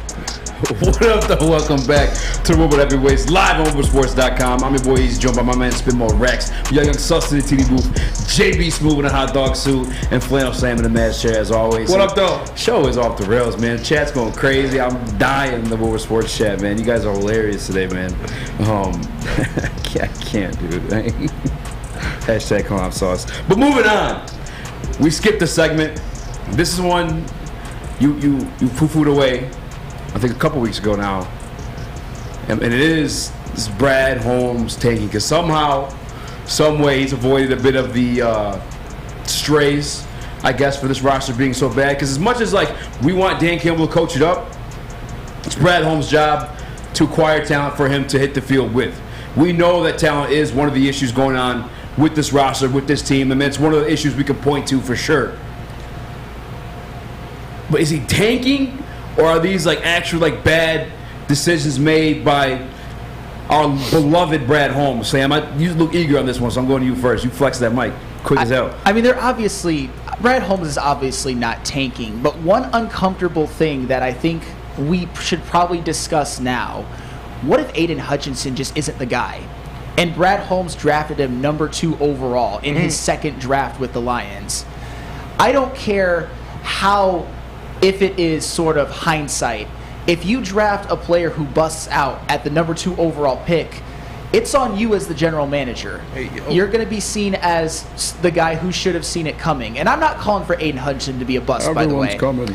I think he's going to be just fine. I think he's had some rough patches to start his career, but I think he'll be fine. But I can't say that with any degree of certainty. You can look at a guy like Sauce Gardner, who was drafted a couple spots behind him, and you can say, that guy's a dude, I'm planting my flag now, I know it. With Aiden Hutchinson, it's more about, I hope he improves, I hope he can be more consistent, but as of now, he's been largely a disappointment. And whether that's on him or coaching, I think it's a combination, probably more so coaching. But still, if that's your second first-round pick, at number 2 overall, and Brad Holmes picks a bust, that goes on him. I don't care what people like Neil Rule say. That's on Brad Holmes. Yeah, it definitely is. And I don't think Aiden will be a munch or a bust. I mean, but it would be on Brad Holmes. But you look at what they're dealing with. They're 14th in the league in dead cap this year. They got $20,284,830 tied up in players that aren't on this roster anymore. And that includes about $6.33 million to Jamie Collins, $12 million to Trey Flowers, $1 million each to Blau and Boyle, $1 million to Tyrell Williams, and about $670,000 to Jelani Tavai, who just led the team in tackles last week for the Patriots. So you look at that, your hands are kind of tied. You can't make big splash free agent signings when you owe that much money already. It's tough. It is tough. And then going forward, these picks, man, these picks that are injured, these picks that you knew were injured. Yeah. The Jameson Williams one, I'm fine with. Dude's going to be a stud. Not worried about him. He's coming off ACL. He'll be back soon. But the Levi pick, the Pascal pick, the James Wright pick. Who's James Wright? Isn't that his name? The tight end? Mitchell. James Mitchell. Yeah. James Mitchell pick. Sorry. Who's James Mitchell? You might as well say that too. I saw him in the game. He was there. He was on the field. That was good. With my own eyes. James Mitchell, Levi Ozarike, Josh Pascal, Ife Melifonwu. It's these guys, we haven't seen them on the field for more than a handful of games. Re-signing Tim Boyle. I feel like that's a tank move by itself. That guy's god-awful at football. Yeah, it's tough, man. It's tough. I don't want to say he's tanking. If he is, I kind of said this Monday. I think I said this yesterday. Is like, you'll never see an NFL team tank. If you're saying an NFL team, like the players in the field are tanking, you're out of your damn mind. That's the stupidest, most idiotic thing I've ever heard. They're fighting for the job. Their contracts aren't guaranteed. This is not the NBA. However, I couldn't see an executive tanking, especially one who didn't hire Dan Campbell, like his head coach per se. Him trying to build this up and then go, because it kind of does seem that way. I get that he is limited in the cap space. I don't know why he'd waste any of it on Tim Boyle and even David Blau. I don't want Tim Boyle a munch. Tim Boyle for sure a munch. For sure a munch. I don't know what a munch is, but Tim Boyle a munch. He a munch. He eat it for lunch. Matt Prater. This is like a one out of the blue, but how many kickers have we gone through at this point? At least I heard we signed another one to the practice squad today.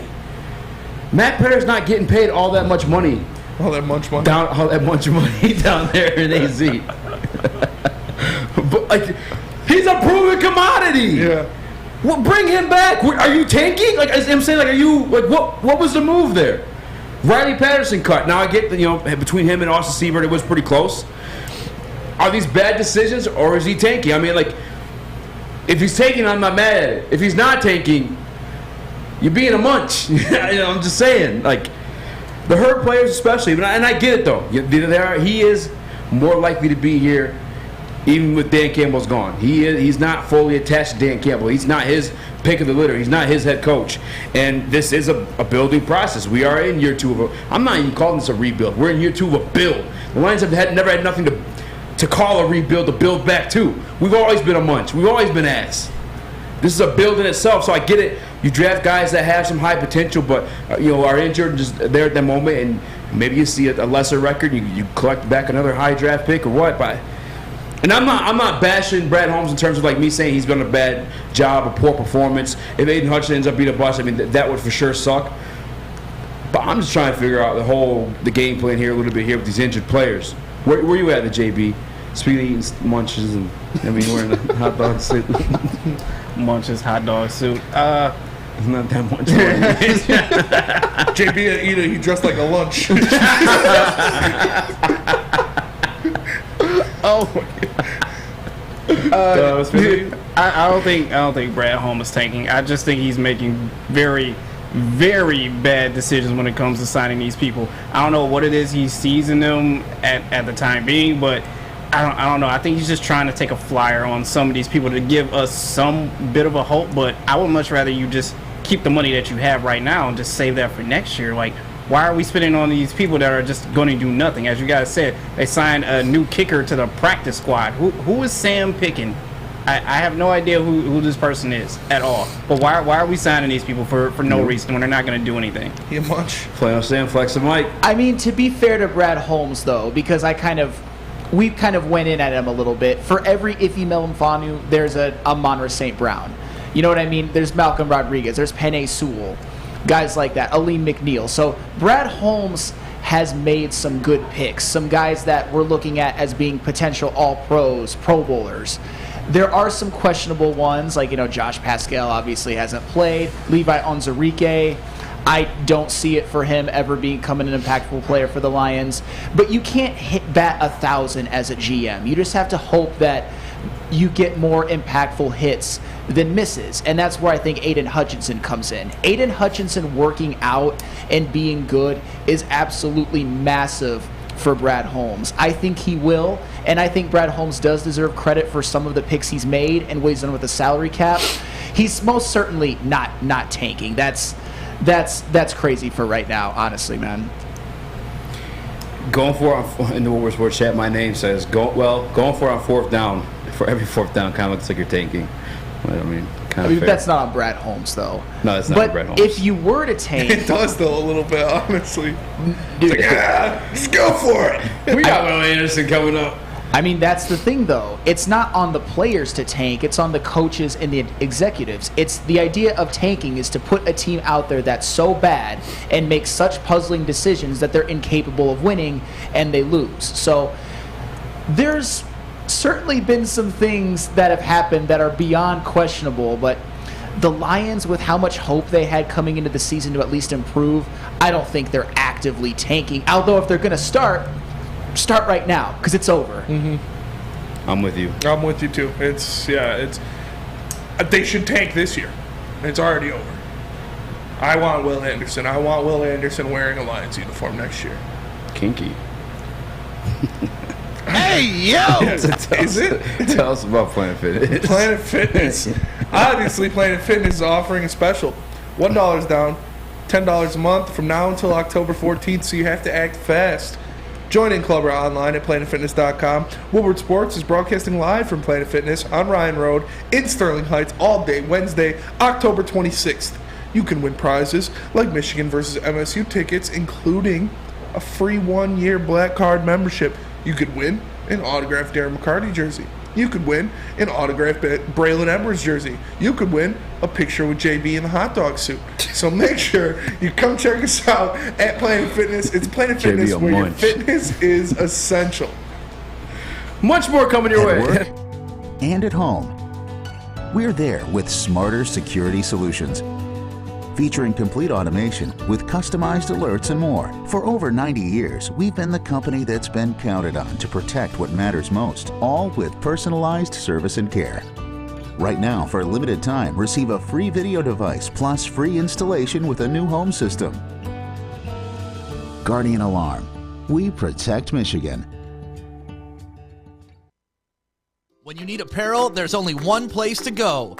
Big Frog in Novi. With no setup fees, no artwork fees, no minimum, and a 24-hour turnaround, you can have your whole team outfitted in no time. Embroidery, direct-to-garment, vinyl, and screen printing, Big Frog has it all in all the styles you want. So whether it's a sports team, fundraiser, school event, or corporate needs, Big Frog is your one-stop destination. Visit bigfrog.com/Novi or call 844-4-BIG-FROG. OddsTrade.com is the one site for game day bets, play-by-play updates, live scores, and the best price on every game for multiple sports books. Guys, if you gamble with your money, shop for the best price at OddsTrade.com. Go to OddsTrade.com right now for your best bet. Munch. Right. What up, though? Welcome back to Woodward Heavyweights live on WoodwardSports.com. I'm your boy Easy, joined by my man Spin More. What up, so? We got Young Sus in the TV booth. JB Smooth in the hot dog suit. Flano Sam, Funeral Sam in the man's chair. Shout out, thank you to him for joining our show. Always. Speaking of, I'm not going to transition or correlate injuries and funerals. So yeah, that one doesn't work. Yeah. But nonetheless, tasteless. There was a report that came out and showcasing how many teams which teams have the most cap space invested into the IR, PUP list, injury, all that and more. We got the graphic right here. Kind of small print. If you guys can't see, kinda. That looks like Spencer's wife. Yeah. Only time I see something smaller is in the bedroom. No, but Titans are number one in that category with $47 million. Some of that being they did lose their star linebacker heading into the season. They did lose their guy Taylor Deck. I apologize. What is Taylor's last name? Lewan. Taylor Lewan. Harold Landry too. That's what getting to there. Yeah. A couple of defensive pieces, and then right behind them is the Detroit Lions. Now this is kind of counterproductive if you wanted to give Dan Campbell the excuse of injuries, only because the Titans sit at 3-2, if I'm not mistaken, on the season. Still some pieces to work with, but I would almost still say though, because this is like just strictly IR, PUP, and NFI. This doesn't include guys that just like literally on the injury list. Yeah. Like how we had 5 guys go down in the game this past week in Foxborough. On top of the situation too, where like the guys are going down. The guys are replacing the guys who've gone down in offense are inexperienced, are league journeymen. Yes. Does the injuries correlate a wee bit? I'd go, yeah. I think it definitely correlates a little bit. I'm not going to say, we would have won every game if these guys were healthy. Yeah. But I think we would have been able to make some plays if guys were in there and guys were healthy. Obviously, we talked about Jerry Jacobs. Hopefully, he's coming back. Rookies like Josh Pascal, Levi Ozarike would be a big help if we had him out there and playing. And then you look at, obviously we've talked about what the offense has gone through with injuries, losing DJ Chark, losing Amon-Ra St. Brown, losing DeAndre Swift, not having Jonah Jackson for the beginning of the season, losing your backup guard, and then your backup guard, and then you've got your fourth stringer out there. You got Dan Skipper playing guard for the first, even though he did a great job. That is tough. But guys like Romeo Okwara, Jerry Jacobs, Levi, Josh Pascal, and now Tracy Walker. Like, when healthy, when on the field, Romeo Okwara, Tracy Walker, Jerry Jacobs, Those are 3 of your best 5 players on defense. That is tough. That is a tough loss to take. Tough L to munch. So I'm just saying I'm not blaming it on the injuries. Injuries happen. You need to move past it. But these are the bigger names that I can't say big names because we don't have big names on our defense. Yeah, exactly. But they are the bigger names on our defense. They are guys, your 10.5 sack guy in Romeo Okwara. Your guy who I thought Tracy Walker, if staying healthy, playing this year, was going to make a Pro Bowl. Yeah. I did. He was heading that way. He was playing fantastic. He played great last year. He played great 2 years ago. And then Matt Patricia was like, no, we're going to move your position around and screwed him up. And then he came back and he played great again last year. He was off to a great start this year. Aaron Glenn. I think he would have had a great trajectory to make a Pro Bowl this year. Romeo Okwara was the guy you gave the bag to because he went out there and he killed the quarterback. And that's what you needed. And we haven't seen him in a year and a half now. So hopefully those guys can come back. And even Jerry Jacobs, a guy that looks like he is the best, if not the second best cornerback on this team. For sure. You can put him out there, and that will be an improvement. So, man, it does suck. I'm not putting it all on that, but it does play a factor. Final Sam? All right, so on a macro level, obviously the injuries have hurt this team and will continue to hurt this team. They're not a good football team already, and when you take away some of their best pieces, the Lions are obviously not going to be a winning football team, and injuries don't help that. Yeah. But it's not an excuse for just being god-awful, like being a 3-4 win football team. And that's what the Lions look like they might be. And on a micro level, going into the Washington Commanders game, they were missing Jerry Jacobs, Romeo Okwara, Levi Onwuzurike, Josh Pascal, Vaitai, Jonah Jackson, Amani Oruwariye, and Frank Ragnow. Did they use it as an excuse? No, they went out and basically beat the Commanders' ass. Took it to them in the first half. And then against the Vikings. Commanders a munch. Yes. Against the Vikings. Yes. Was it injuries that cost the Lions that game, or were they in complete control of that game until they blew the fourth quarter, and that was mainly because of coaching? Well, it was Juju Hughes who gave the game-winning touchdown, if I'm not mistaken. Okay, that it should have never even come down to that, though. They still should have won that game. They still had the opportunity on 4th and 4. And obviously that 3rd and 1 earlier on in the fourth quarter, the one that burns me even more. And even the Seahawks game, I'll go back to that because it was just so egregious. Did you know that going into that game, the Seahawks had scored 15.3 points per game? And then the Seahawks come into Ford Field and put up 48. That's not all on injuries. No defense, no matter how injured you are, should give up that many. And the injuries in that game were mainly affecting the offense. Amon-Ra St. Brown was out. DeAndre Swift was out. DJ Chark was out. And yet they still managed to score 45.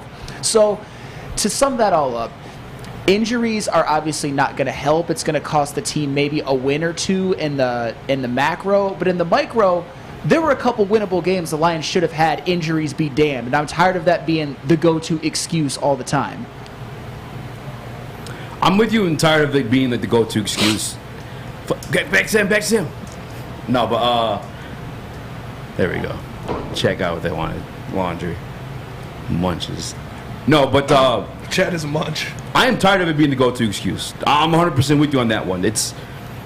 I'm sick of having it as an excuse. But it's also the reality of the situation. And it sucks. It sucks so bad.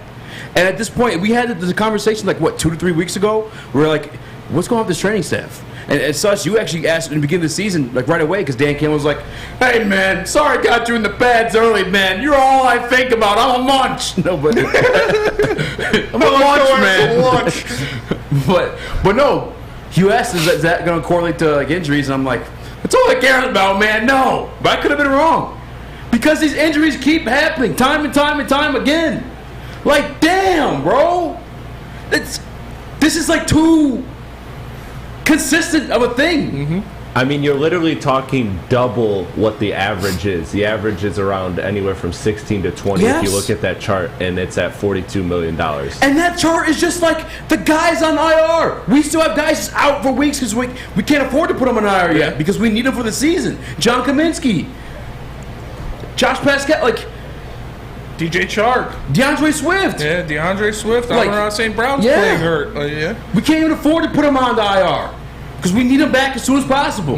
I'm sick of it being an excuse too, Sam, but is it not the reality of the situation? Like, it sucks. No, there is definitely some merit to it. Excuse might have been the wrong word. There's You're a difference good. No, I feel you. Because it feels like an excuse. Well, that's the thing. There's a difference between an excuse and a reason. That injuries are going to be one of the reasons why this Lions team vastly underachieves from even what we thought that they would do. But my point, too, was that the Lions had a couple of golden opportunities to rise up, and they didn't do it. And against the Commanders, in a game where they were missing 8 players that you thought were going to be, contributors coming into the year, they rose up and won.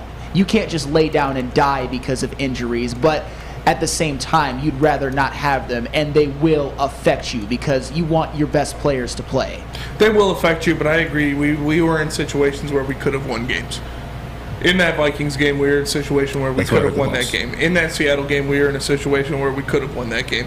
In that New England game, no, we weren't in a situation where we could have won that game. But it does hurt. It does hurt when you don't have those guys out there. It does hurt when you're missing $42 million worth of players just on your IR. Not even guys that are on the week-to-week, like Charles Harris didn't play last week. Obviously we lost 12 defensive backs in that game against the Patriots alone. Felt like we every time you turn, I'm going to go grab a beer right back. Come back, there's 3 defensive backs down. When did Chase Lucas start playing safety? He doesn't play safety, but we needed him to. Yeah. Like, damn, man. Because we didn't have anybody else. It's like, Dad, Tom Kennedy, get out there. Go. We need you to rush the passer. Do something. It is tough when you don't have those guys. It is tough when you're getting stabbed and prodded. It's like, there goes. It looks like we're down to our 5th safety. All right, do we have another Hughes out there? I know Mike Hughes is dead. I know Juju Hughes is gone. Billy Hughes, get him off the streets. Bring him in here. Play the quarterback. Honestly, it's like we're going to need invincible stuff. We're going to need Marky Mark to come in here, try out for the Lions, and get us to a Super Bowl. Because, man, this is bad. Dudes are dropping like flies. Cody Eagle hit the nail right in the head, too. Is like, we don't even have depth on our defense to overcome these injuries. And it sucks, man. What is going on? I'm so mad we missed it. Yeah, see?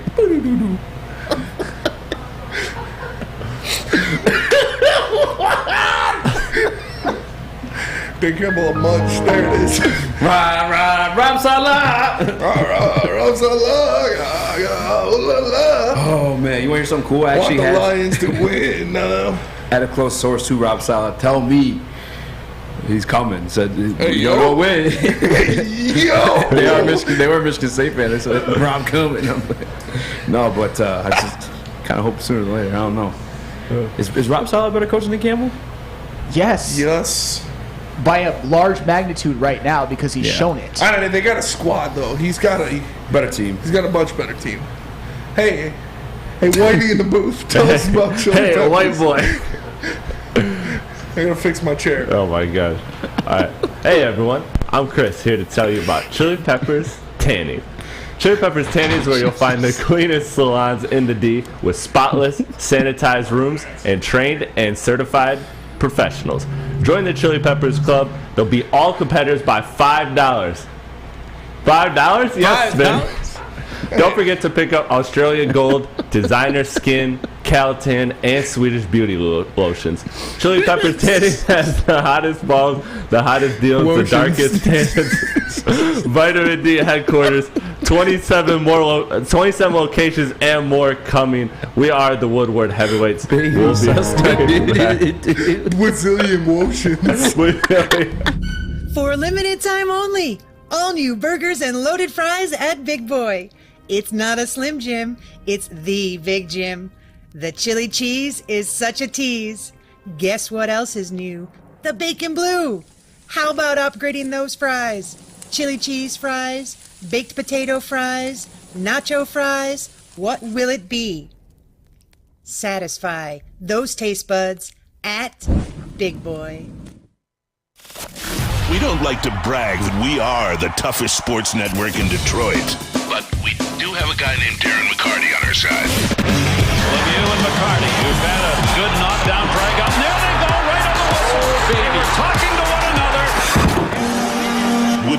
Sports.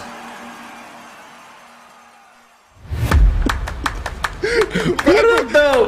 My head hurts from laughing. My head hurts from laughing so hard. Brazilian Woshes. Golden Blondes.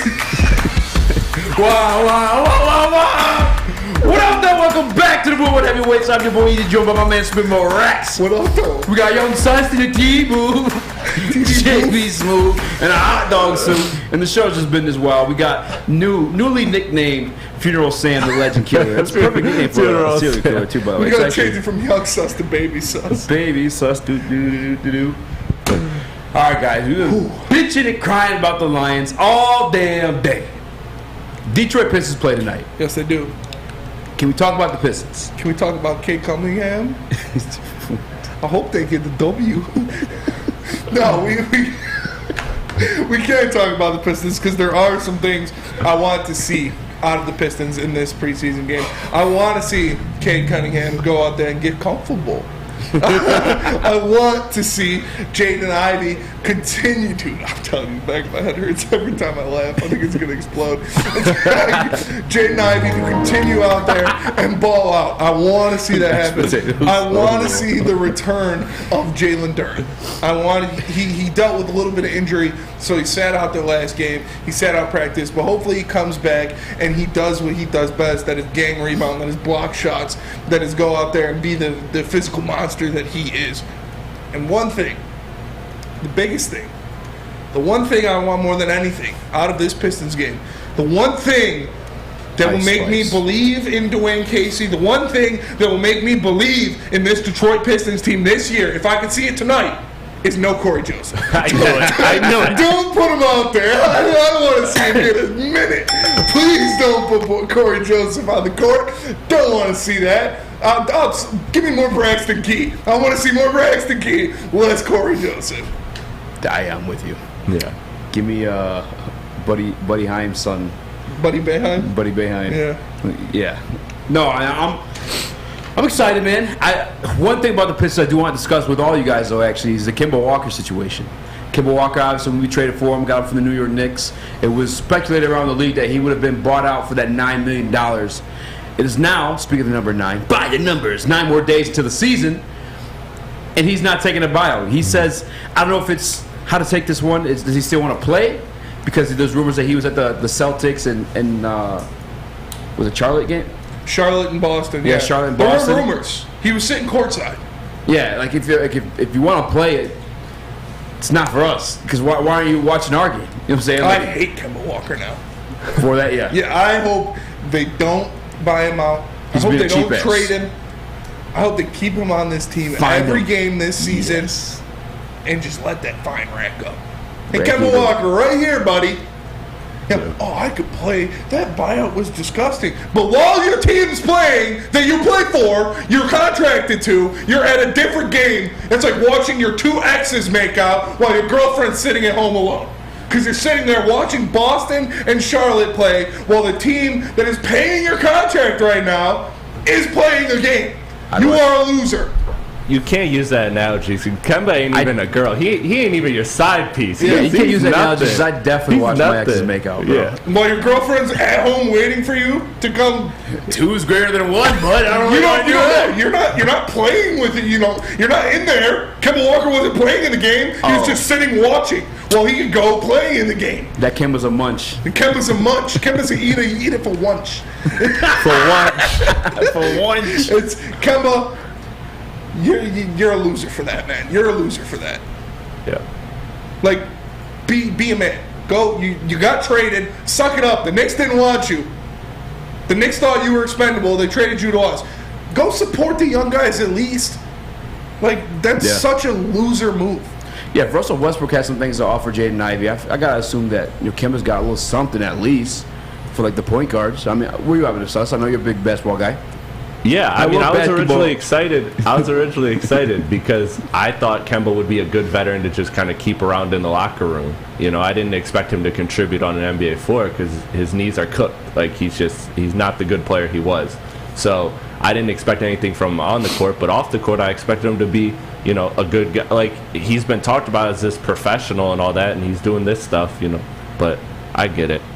I get it. No, I don't get it. Stupid. He's a munch. Yeah, why do you get it? The money? Yeah. Yeah, I get it because he doesn't want to be here. Like he doesn't want to be here, but still. Hold on, Spencer, do that again. There we go. He doesn't want to be here, but at the end of the day, I really don't care because he's useless to me. Like I said, he's not even a side piece. Like I don't. That Kemba's a munch. He's not even a side piece. Yeah. He's not worthy of being a side piece. But he is watching his exes while his girl's at home waiting for him. Emotional damage. It is emotional damage. Kemba, you're a loser. I'm sorry, I had no problem with you. I loved cardiac Kemba. Loved that. Loved all the stuff you did. But that's a bitch move. That is a bitch move, flat out. Move. Would you see him in the streets? Oh, I told you. First time, he will munch. JB gonna smoke you when he dressed like a lunch. Dude, I don't know what's Kemba's problem, man. As Sus said, I would have liked to see him in the locker room as a veteran piece to help out these players, these young players that we have. But if you want to act like this just because New York didn't want you, now we don't want you, and now you just want the bag to get up and leave, like, bro, come on. you acting soft right now, bro. Yeah, real soft. For real. Like making a deal out of it too, sitting courtside like, oh, I miss these guys so much. I remember playing basketball. Well, you're under contract right now to play basketball, buddy. I'm sorry. I don't know if that's not good enough for you. But if you don't want to be here, accept the buyout. If you want to be here, go support your damn team. Quit being a loser. Do you guys want to see him on the court? No, I don't want to see him on the court after this. I don't want to see him in a jersey. No. I don't want to see him on the sideline. Get him the hell out of here, but don't pay him. No. Find something. Find a loophole. Is Kemba a munch? Kemba a munch. Oh, yeah. He eat it for lunch. He absolutely For lunch. is. Kemba Walker is a man right now who's staring down his basketball mortality and is either in denial or he's not willing to handle it because Kemba Walker is beyond washed. Go for the kill. I mean, honestly, man, if you're a contending team right now, do you Funeral want Sam, the do you legend want killer. Kemba Walker as even your maybe third guy off the bench? I mean, maybe that would be the best case scenario, but Kemba Walker, if he gets signed by a contender, is vastly becoming like the Udonis Haslem signing, who basically does nothing but still gets paid and still gets credit and is credited as having veteran leadership. And that's kind of where Kemba Walker is at right now. And it comes for you fast, but it just came for Kemba Walker. Hey, pause, right? And just another side note on Kemba Walker. Is it a coincidence that when he left Boston, they finally went to the finals? I mean, maybe. Oh, that Kemba's a munch. I mean, Kemba Walker, though, I've never really thought of him as much as a winning player per se. And now that his basketball mortality is staring down at him. He's a nerd. He sucks. He's a nerd. You guys know my philosophy. If you're 6'3", you gotta be elite on D or shoot from three. And I did not mean that to rhyme. Two dropping bars. Hey, Ice Spice got him turned up. Kemba a munch. I mean, I was kind of excited to see him here because, like, no. I know he's not old Kemba, but like, no. You're right. It's like Corey Joseph. We have 11, 37 games to play last year. It's literally having two Corey Josephs on the floor, and I'd rather blow Kemba my than Corey. brains out if I saw Corey Joseph and Kemba Walker on the floor, and Kate Cunningham, Jaden Ivey, Howard Diallo, Isaiah Livers, all of those guys were sitting on the bench, and I'm looking at a backcourt of Corey Joseph and Kemba Walker. I would jump off a building. But you got to be Kemba. Splat. Kemba's an upgrade over Corey. There'd be a Thanksgiving dinner on the sidewalk in front of a building in Detroit. I could not handle that. I already hate it enough when I see Corey Joseph out there for 2 seconds. But if Kemba's out there too, oh my God, bro. It's tough. If I saw Kemba Walker out there with Corey Joseph, I would legitimately need mental help. Is Kemba not an upgrade over Corey, though? No. Corey Joseph has more playoff experience. And he's bigger. Barely, but he is. He's like 2 inches taller. Kemba a munch. Kemba a munch. Corey Joseph shoves Kemba in the locker. I'd swing on Kemba Walker for Corey Joseph at this point. Like they're throwing twos. I'm like, Hey, Corey, I got you, bro. I'd go with him. I'd probably like trip him at the end or something. but I got your back, Kojo, against Kemba Walker and Kemba Walker only. But if I saw that space meme with like the gun behind the other guy. It's you and Corey. I'm sorry. Yeah, no, it's all right. It really is. It's like, I've always been here from the start. But if I saw them out there together, I would need legitimate mental help. And luckily, we have the podcast that would help me with that. Sports Marketing Agency, or SMA, helps spread awareness about mental health and substance abuse. Their new podcast, This is the S Word, helps fight the stigma about seeking help. And trust me, guys, I used to work in this field. I know stigma is a big reason why people don't come out and get help, because they feel like they're being judged for doing so. So if you know someone or you need help, make sure you hit up SMA to get the help you deserve. We are the Woodward Heavyweights. We'll be right back. Introducing the Planet Fitness Guide to getting that post-workout glow. Step 1. What's your why? More epic energy? Better sleep? Blow off steam? Step 2. Join Planet Fitness for just $10 a month and get moving in our clean and spacious clubs. Step 3. Bask in that post-workout glow. Join Planet Fitness today for just $10 a month. Join today at any of the 50-plus Detroit area locations. Make sure you download the Woodward Sports app in the App Store and the Google Play Store today. Take Woodward Sports with you wherever you go and listen live on your phone or mobile device.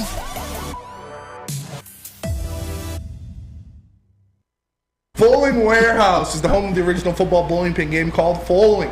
Multiple different ways you can play. They've got $12 open unlimited play as well as private lane reservation for $120 if you get thirsty. They have a $2 mystery beer vending machine or multiple fully loaded bars if you want to make a decision. So make sure you come check them out in Hamtramck or visit them online at bowlingwarehouse.com.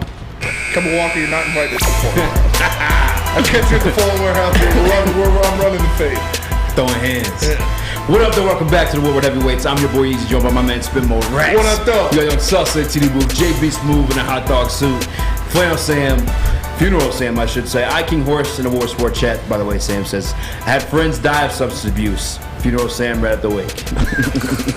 Jesus, man. That might be a business opportunity for you, man. I go with it. That's dark. That'd be kind of sweet, though, to like pay a celebrity to read your friends. Like, that'd be a terrible job to have. If I die, how depressing that would be. Who would you want to read your wake? Like a celebrity? Samuel Jackson. Morgan Freeman. This motherfucker dead! I went Morgan Freeman on that one. I like that idea. That's a good Morgan one. Freeman's a good one, but I don't know. Oh, it's a good one when JB says it. I feel like Sammy J catches my bravado a little more. Yeah. Flannel Sam? I'm going to have to go with James Earl Jones. That's a good one. That's Who a is great that? one. James Earl Jones? Yeah, I don't even know who that is. Who the fuck is that guy? He's Darth Vader for one, but oh wow, you don't know? You really don't know who James Earl Jones is? No, what would I know him from? I mean, he's an actor. He's famous. He's very famous. James, was it James Earl Jones? All right, let's Yeah. see if I recognize his face. Oh, he's dead. Isn't he dead? I think he is dead. Yeah. So Oh, you shit, could I read don't it know. his way.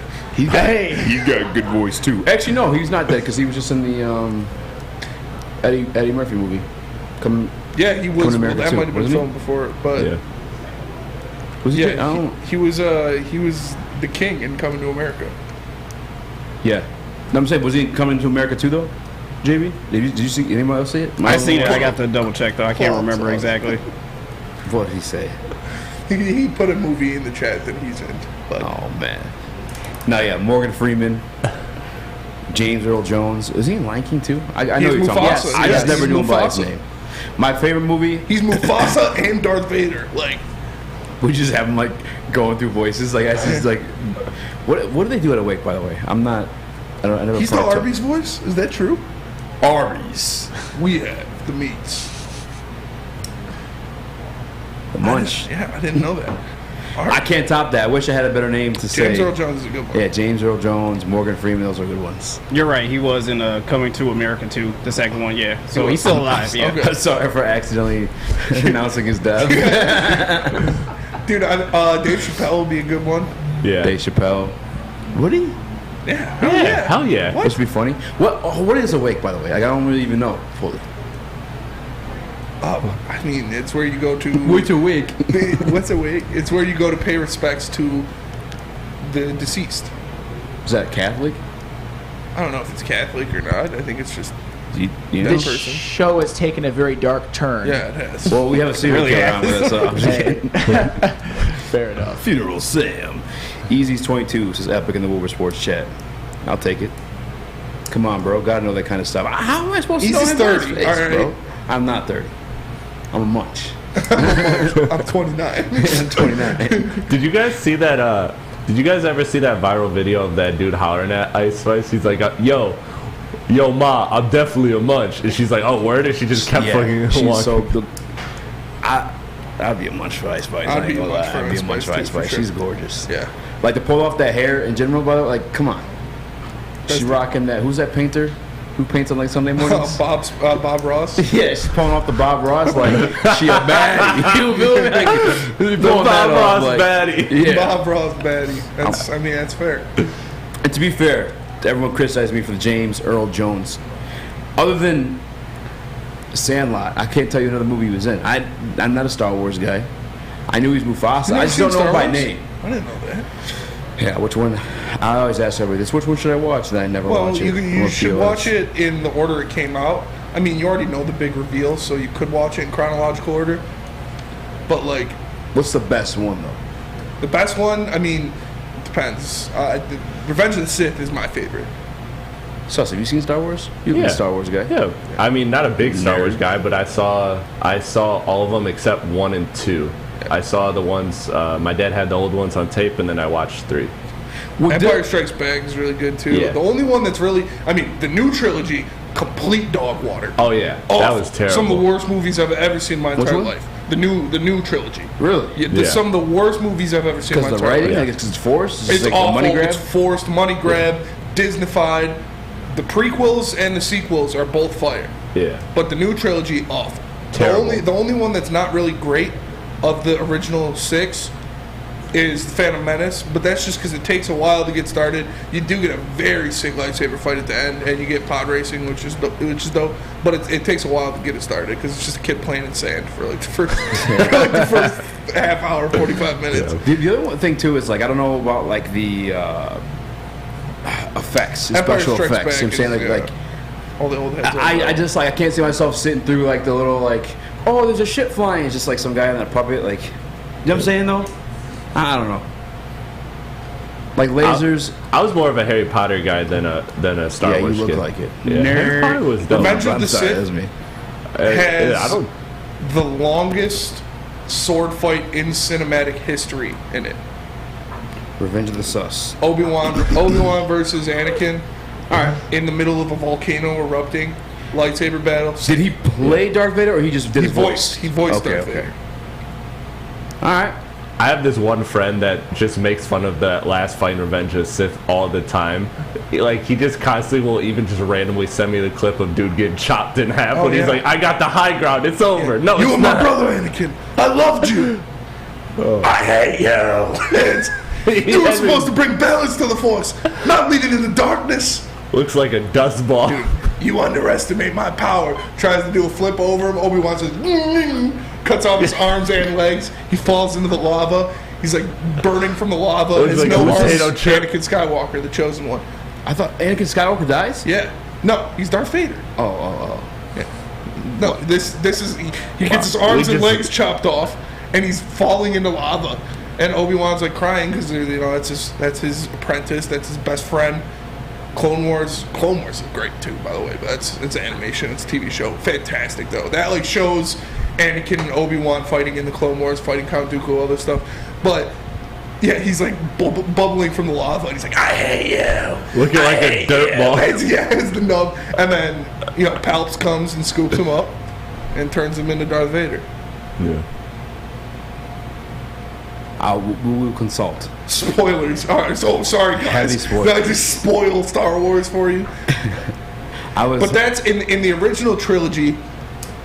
The whole thing is Luke, I am your father. Everybody's like, oh shit, no, Darth Vader's his dad, whoa! But at the end of the prequels, Padme gives birth to the twins inside. She's like Luke and Leia. So if you watch them in chronological order, you already know that Luke's his dad. Okay. That's the only thing is why you should. But I mean, you obviously already knew that. Everybody knows that. I know Sean Connery. I know Harrison Ford. All right, But, yeah. Harrison Ford played Spanky in Little Rascal. That'll do it for us today. Han Solo is the best character, by the way. But we Han Solo's a appreciate munch. you guys for watching. Thanks for tapping into WoodwardSports.com. Woodward Sports. Keeping up with us in the Woodward Sports chat. Make sure you like. You know where we're at. We're live Monday through Friday, 5 to 7, WoodwardSports.com. Come check us out. Tell your like friends. button. Share the stream. For the one, the only, Speak Easy. To my left, Young Sus, a.k.a. Chris Platty, holding it down the TD booth. JB Smooth in the Wiener suit. And our boy, Flannel Sam in Funeral the man's Sam. chair. One more time. I The legend am killer. Spencer. We are the Woodward Heavyweights. We'll catch you guys tomorrow. Peace.